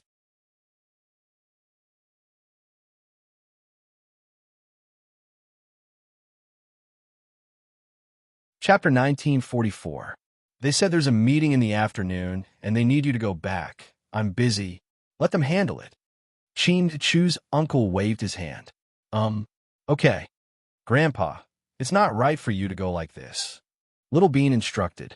I have to go like this. Otherwise, I'll be eaten. Qin Chu's uncle argued with Little Bean like a child. No. If you go like this, you'll fall into my sister's trap. She's very cunning.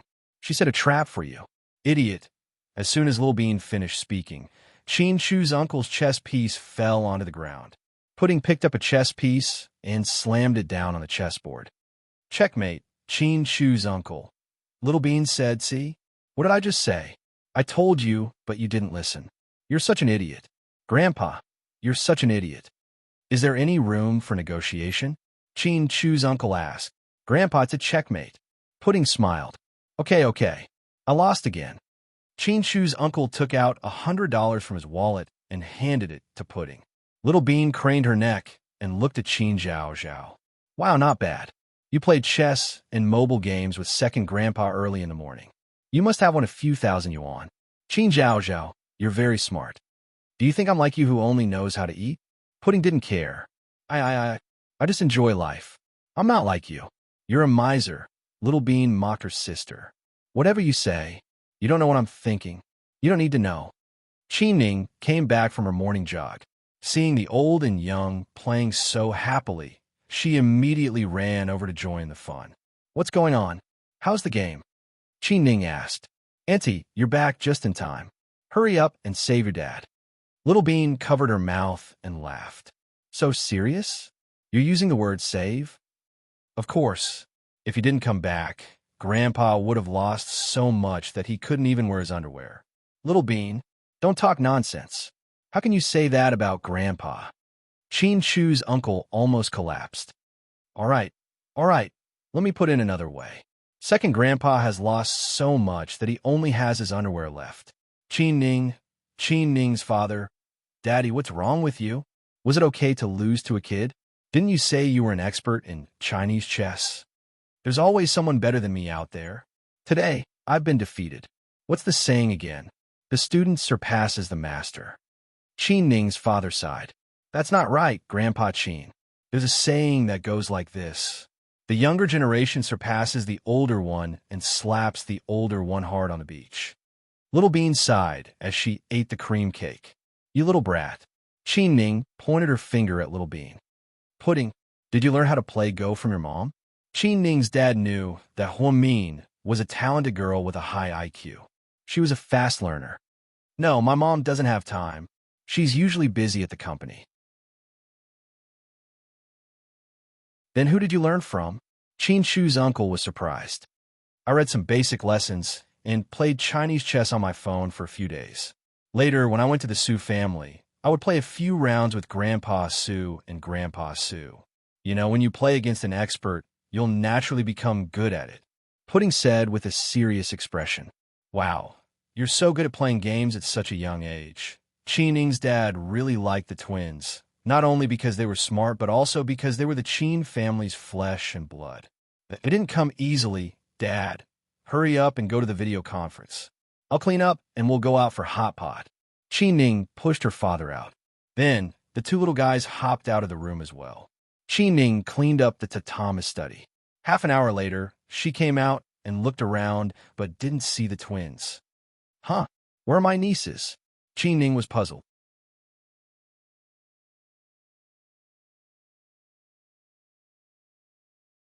Chapter 1945. Put a little bean, Qin Ning shouted. Then, she went upstairs and downstairs to look for them. When she saw the housekeeper and the housekeeper, she asked, Have you seen the children? No, I didn't see him, Mississippi. Qin Ning suddenly had a bad feeling. Then she ran out in her indoor slippers without putting on her shoes. Have you seen the twins? Along the way, she asked the bodyguards and security guards. No, Mississippi. What's wrong? The children are gone. They're not in the villa. Could it be that they're playing hide-and-seek with you? The bodyguard asked. No, they never play such childish games. If Qin Ning didn't know about them before, she might think that the children were playing hide-and-seek with her and would look for them. However, on their first night together, Qin Ning suggested hide-and-seek. Little Bean and Pudding laughed at her. At that time, the conversation went like this. Qin Ning, babies, let's play hide-and-seek. Pudding, Auntie, how old are you? Little Bean, Auntie, I always thought that you were a smart child. I didn't expect you to play such a boring game. Is it fun to hide and be found? I don't even know what's so fun about this game. Qin Ning, isn't it fun when you find them? Little Bean, why would I be happy? I didn't really lose them. I hid them on purpose. Pudding, Auntie, it's late. Go to bed. Qin Ning, from the previous conversation, it could be seen that the twins didn't like childish games. Therefore, she was sure that they weren't hiding. Don't worry, Mississippi. Let's go to the surveillance room. Yes, the surveillance room. After speaking, Qin Ning immediately led the bodyguards to the surveillance room. Then, she hurriedly pulled up the video recording. After watching it, Qin Ning's heart turned cold, because the entire video showed that the twins didn't appear at all. Such a big villa. All the front and back were thousands of square meters. There was a garden and a swimming pool. However, they couldn't find a trace of the two children, and it had only been half an hour. All right, I'll call them. Qin Ning suddenly remembered that Pudding and Little Bean both had phones. When she called them, she realized that their phones were all turned off. Qin Ning was about to go crazy. God, her brother and sister-in-law trusted her with the child, but she lost it. When Qin Ning's father came out of the video conference, he realized that it was a mess outside. Daddy, it's over. The kids are gone. Qin Ning cried. What child is missing? Pudding and Little Bean are gone. Weren't you at home just now? Yeah, but it happened in the blink of an eye, and no one has ever seen them. How could that be? Do you think he can disappear into thin air? Search for him. Search carefully, even if you have to dig 3 feet into the ground to find him. Qin Chu's second uncle was also anxious. With all the security guards, bodyguards, butlers, nannies from the front to the back, the basement, the wine cellar, the garden, even the swimming pool, there was still no news of the child. At this time, Qin Ning and her father were on the verge of collapse. They were 3-year-old children, and there were 2 of them. If they really went missing, Qin Chu and Huomin would probably go crazy. I'll call my sister-in-law and ask if she went to find them. Although Qin Ning knew that it was unlikely, she still called Huomin with a glimmer of hope. Hello, Ning Ning. Huomin's gentle voice came from the other end of the phone.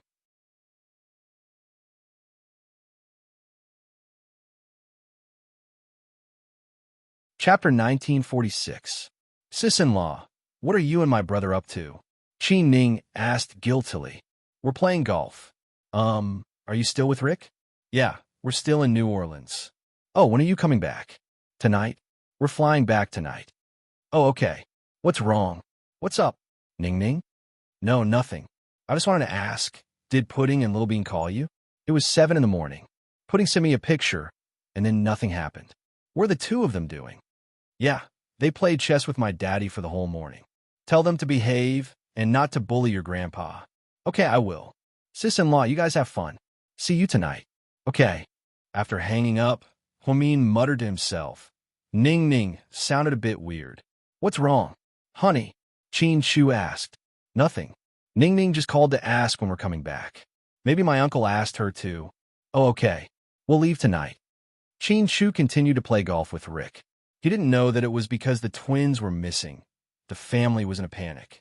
Qin Chu's uncle even alerted the police in Los Angeles to help look for the twins. Qin Ning almost cried when she remembered that. She even added Su Yu on WeChat. Pudding always video called Su Yu, so Qin Ning remembered his WeChat ID. Afraid that Su Yu would reject her, she even added a note. I'm the twins' aunt. Sure enough, Qin Chu accepted her request in less than 5 seconds. Hello, Mr. Su. Hello. I'm a twins' aunt. I know. You're Qin Ning.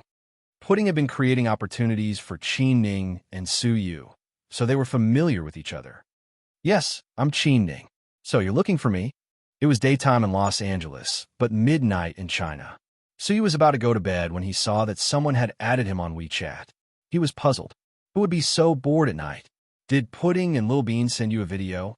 Recently? Su Yu was surprised. Yes, the most recent one. I think it was last night. Before I go to bed, they're used to sending me voice messages telling me about the happy things that happened today and sharing them with me. Oh, what's wrong? Su Yu asked cautiously. Oh, it's nothing. I was just asking. Pudding and Little Bean really like to joke around. If they tell you something, don't take it to heart, okay? I know. I've been dealing with them for 3 years. I'm used to it. Su Yu chuckled. That's good.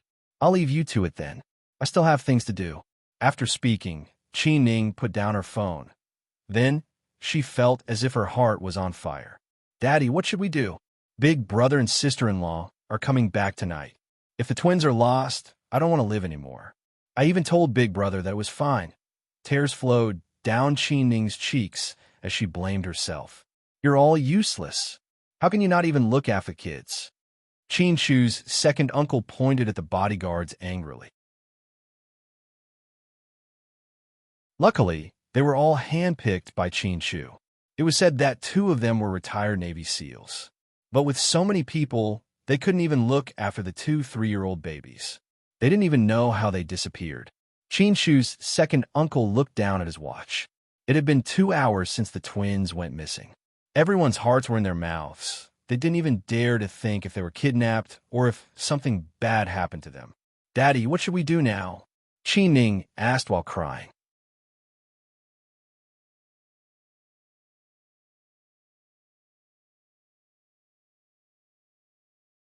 Chapter 1947. We'll have to go out and look for them, but we can't make too much noise, Qin Ning's father said worriedly. Qin Ning knew that in a complicated place like the United States, if she announced that the twins were missing, people would know that the twins were exposed. Especially if people found out that they were the children of the chairman of the GK Corporation, people with ulterior motives would put the twins in danger. Therefore, they had to look for them quietly. The problem was they didn't know where the twins were. Without a single clue, how were they supposed to start looking? At this moment, in front of a luxury jewelry store in a busy area, 2 identical twins were pacing back and forth in front of the door. Sis, we're just buying a gift for handsome Sue. Why are you being so secretive? Why didn't you bring Annie here? Little Bean complained. If we bring Annie here, we won't be able to pick out the gift ourselves. But we didn't bring our phones.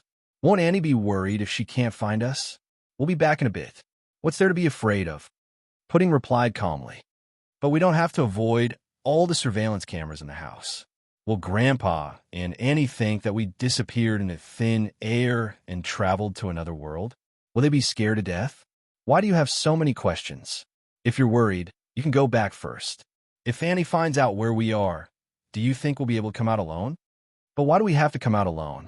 Little Bean was confused. Obviously, the 2 sisters didn't see eye to eye. Do you like to have so many bodyguards following you everywhere you go? Pudding asked aggressively. Little Bean immediately shook her head. No, I don't like it either. But I have no choice. Mommy said that Huasiqian is a big bad guy who wants to catch us. Handsome Sue also told us to be careful of that psycho. But we're not in China. We're in the United States. I don't believe that Huasiqian's people can do whatever they want here. You're right. Little Bean nodded in agreement. If Annie finds out where we are, she'll definitely send people to follow us. To be honest, I want to experience what it's like to be homeless in a foreign country. Pudding said maturely. Are you looking for trouble? I don't feel safe at all. Let's hurry up and go home. I don't want anyone to kidnap us. After all, we're so pretty, Little Bean said confidently. Don't be so narcissistic, Miss Little Bean. In the big United States, people like us don't care about our looks. The beauties in Europe and America all have high noses, blonde hair, and blue eyes. No one will care about us. Don't be so delusional. Before Little Bean could say anything, Pudding opened the door and walked into the mall. Little Bean immediately followed behind her sister. Perhaps because of her personality, Little Bean wasn't as bold as Pudding, nor was she as mature and experienced. She was still a little childish, so she relied on Pudding a little when she went out. Pudding was the one who made all the decisions. Of course, when it came to food, she wouldn't compromise. "Hi, baby." The beautiful clerk had never seen such a small customer before, so she was very curious. "Sis, I want to see a man's belt." Pudding looked up and said in fluent English. "A belt? Are you buying it as a gift?" "Yes." Pudding nodded. "But where are your parents?" The clerk was confused. This was a luxury jewelry store.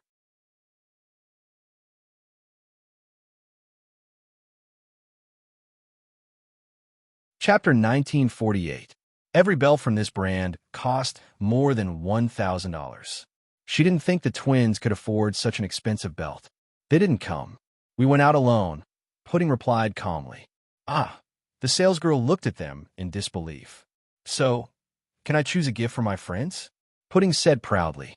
"But the belts here aren't cheap." The salesgirl tried to explain the price to the twins. "I know.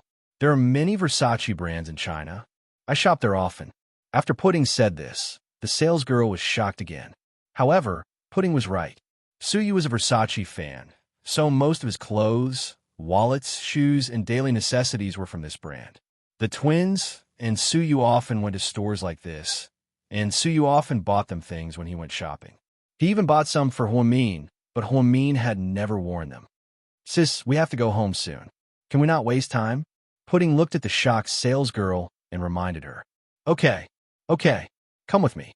The salesgirl finally came back to her senses and carefully led the twins to the sofa in the middle. Then, he thoughtfully poured them some warm water to drink. "Do you have juice?" Little Bean asked. "Please. We're here to shop, not to eat," Pudding said helplessly. "Sis, please bring me the newest and most expensive ones. I only want men's belts." "Thank you." Pudding sat on the sofa with her legs crossed. The twins were wearing dresses with suspenders, white lantern sleeves, and dark blue miniskirts. They were very cute and looked like socialites. One look, and you could tell they weren't ordinary kids. Even their black leather shoes were handmade by a famous brand. They were extremely low-key and luxurious. Soon, the salesgirl brought over many belts according to Pudding's request. "Baby, which one do you like?" "Okay, put the down first. I'll take a look." Pudding looked at each design and color carefully. "I don't think handsome Sue needs a belt. He has mountains of luxury goods at home. What's the point of giving him a belt? Even if there's a mountain of them in his house, none of them are from us," Pudding retorted. "That's true. If you don't want to buy it, then shut up. You're so annoying." Pudding continued to look at the belt. Little Bean drank her water and stopped looking at Pudding and the belt. She looked around. A black belt with a classic Versace pattern attracted Pudding's attention. What was different from the previous designs was that the woman in the design, which was the head of Medusa, had diamonds embedded in her eyes. It was shiny and beautiful. "Sis, how much is this one?" Pudding pointed at it and asked. "This is a limited edition. There aren't many of them, so the price will be higher." The beautiful shop assistant explained patiently. "So how much is that?" Pudding asked. "More than $5,000. "Wow, it's really expensive. 30,000 yuan. Little Bean put down her glass and exclaimed. "Sure, I'll take this then." "Please wrap it up for me," Pudding ordered. "What the? Big sis, are you crazy? Do you have that much money?" Little Bean lowered her voice and asked worriedly.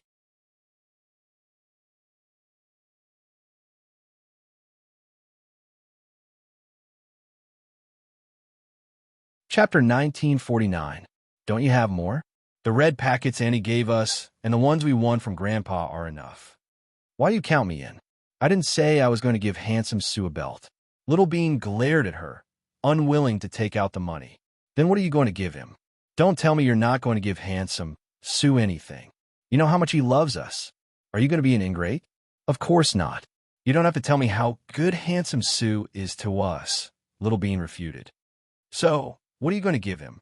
Pudding continued to interrogate her. I haven't decided yet. Little Bean wasn't good at thinking. She was the lazy one. Then cut the crap. Give me the money. I'll pay you back when I get back. I can sell my stocks. Pudding forced her to. In the end, Little Bean pouted. Although she was unwilling, she still took out the money. I don't want you to pay me back. You have to tell Handsome Sue that we bought the belt. Humph. Okay. Pudding agreed without hesitation. Finally, under the astonished gaze of the beautiful shop assistant, the twins paid a huge sum of more than $5,000. They bought the exquisite belt with a bonus of more than 30,000 yuan. In fact, when they came, Pudding wanted to buy Suyu a gift when they went back.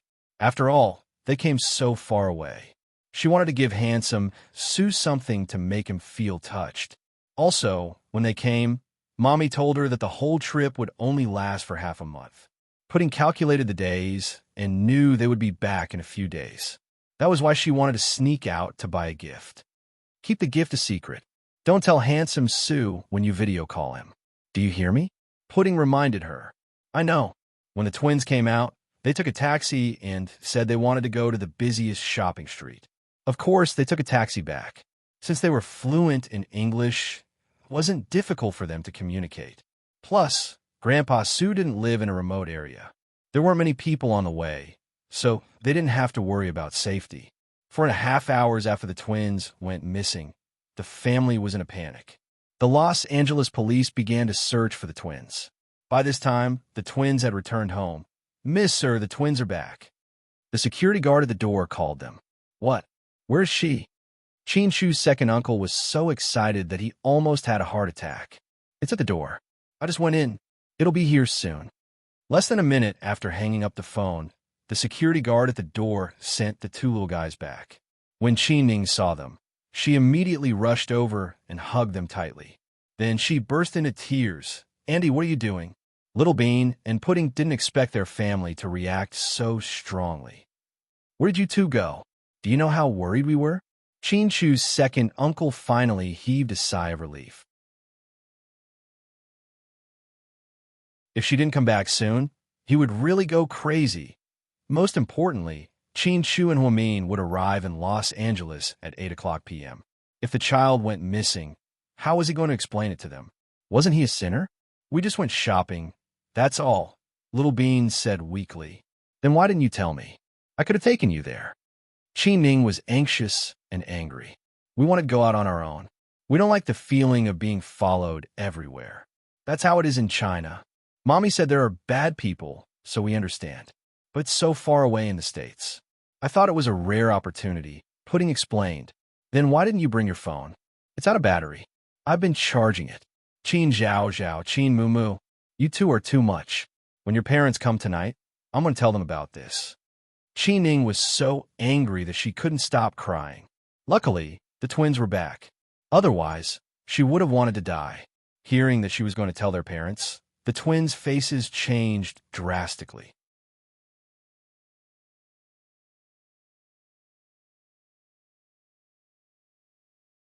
Chapter 1950. Annie, we were just kidding. Don't take it so seriously. Little Bean immediately gave in. Who's kidding? You scared me to death. I'm going to tell my brother and sister-in-law. You two, just wait for your deaths. Humph. With that, Qin Ning stood up and turned to leave. What should we do? She seems really angry. Little Bean was worried. She's really mad. Pudding nodded. So do we go too far this time? Little Bean asked guiltily. Pudding was silent. Little Bean, you two are too much. You scare me to death. I almost had a heart attack. Do you know how worried we were? Why didn't you tell us when you went out? How did you get out without us seeing you? Qin Shu's uncle was still in shock. Grandpa, I'm sorry. When we went out, we deliberately avoided the surveillance cameras and went into a blind spot. We timed it so that no one saw us. We just wanted to get rid of the bodyguards, and Andy, Pudding lowered her head and apologized to Qin Shu. But you know what? If something happened to you two, how could your Andy and I live? How could we face your parents and grandparents? We didn't think too much. We just went out to buy something and came back. We didn't expect it to take so long. Pudding told the truth. My goodness. Thank goodness you came back. Otherwise, I'd have to ask the entire Los Angeles police force to help us find you. Qin Shu's uncle heaved a sigh of relief. Grandpa, I'm a little hungry. Little Bean walked over and stood beside her father, acting cute. Oh, my little baby, you know you're hungry. Grandpa Qin pinched Little Bean's cheek and immediately turned to the housekeeper. Go and prepare something for the two babies. Yes, sir. Wait a minute. Tell the kitchen that I want to eat Chinese food today.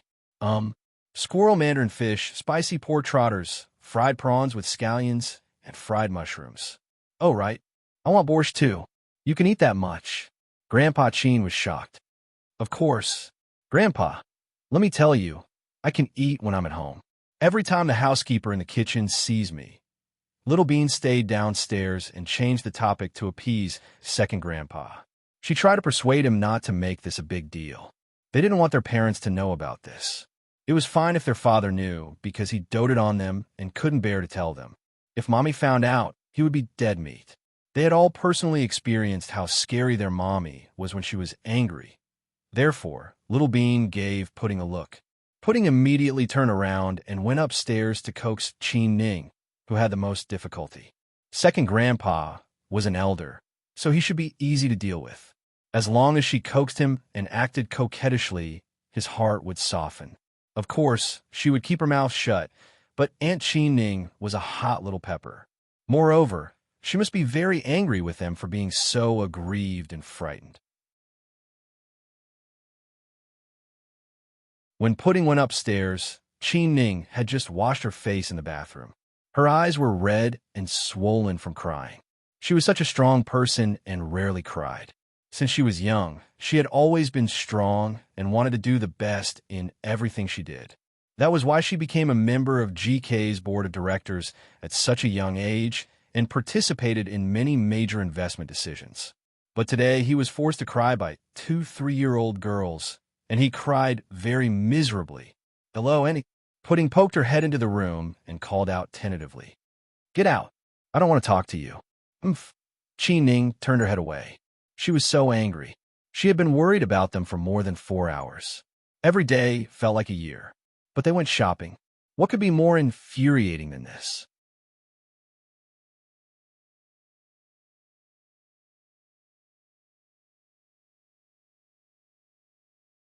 Chapter 1951. Auntie, I know you're angry, Pudding said guiltily.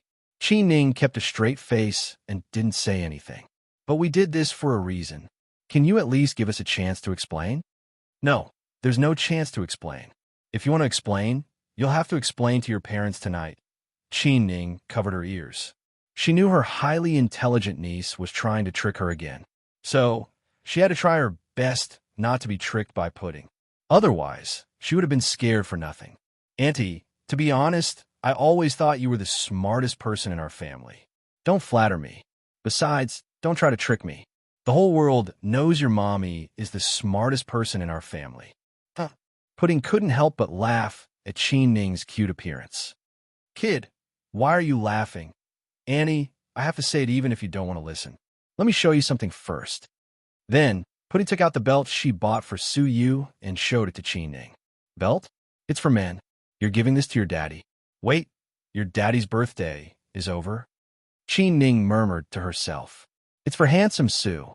For Su Yu? Chin Chu was slightly surprised. Yeah, although we usually make small gift for handsome Su, nothing expensive. After all, we're still young and don't have the ability to make money.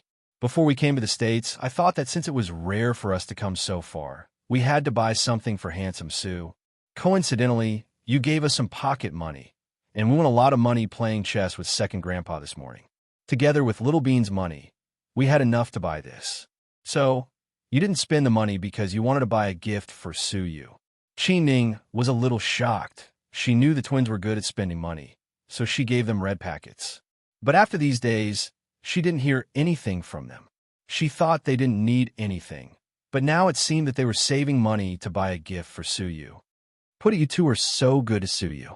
Chin Ning turned around and patted Pudding's head. Auntie, although we're young, we know how to be grateful. There are only 2 kinds of people in this world that deserve your kindness. One is that they treat you well, and the other is that they know how good you are. Handsome Su is both of them. Ever since we were born, he's been doting on us, and we've replaced the years when Daddy wasn't with us. I'm so grateful for everything handsome Su has done for us. Even if he likes us because he likes Mommy, at least he treats us well from the bottom of his heart. Pudding's words touched Chin Ning's heart. Such sentimental words, coming from the mouth of a little girl, like pudding really had a different flavor. Before Qi Ning could respond, Pudding continued, Versace isn't a new brand. It's just one of the luxurious accessories, but it's Handsome Sue's favorite brand. He has a lot of things from this brand, so I wanted to buy him something from this brand. As for why it's a belt, guess, Annie. Because the belt gives off an aura? Qi Ning guessed. Pudding shook her head with a smile. Because the belt is the cheapest? You don't have enough money? Qi Ning's imagination ran wild. Pudding continued to shake her head. Okay, just tell me the answer. Geez, I really want to know. Qi Ning finally decided to give up. She really couldn't guess. You're tuning into the Romance Rendezvous YouTube channel. We're so grateful for your support, and don't forget to subscribe to join us on this incredible journey through captivating stories. Your generosity through donations truly makes a world of difference, as it's the primary source of revenue that allows me to expand and enhance this channel for you. Thank you from the bottom of my heart for being a part of this adventure.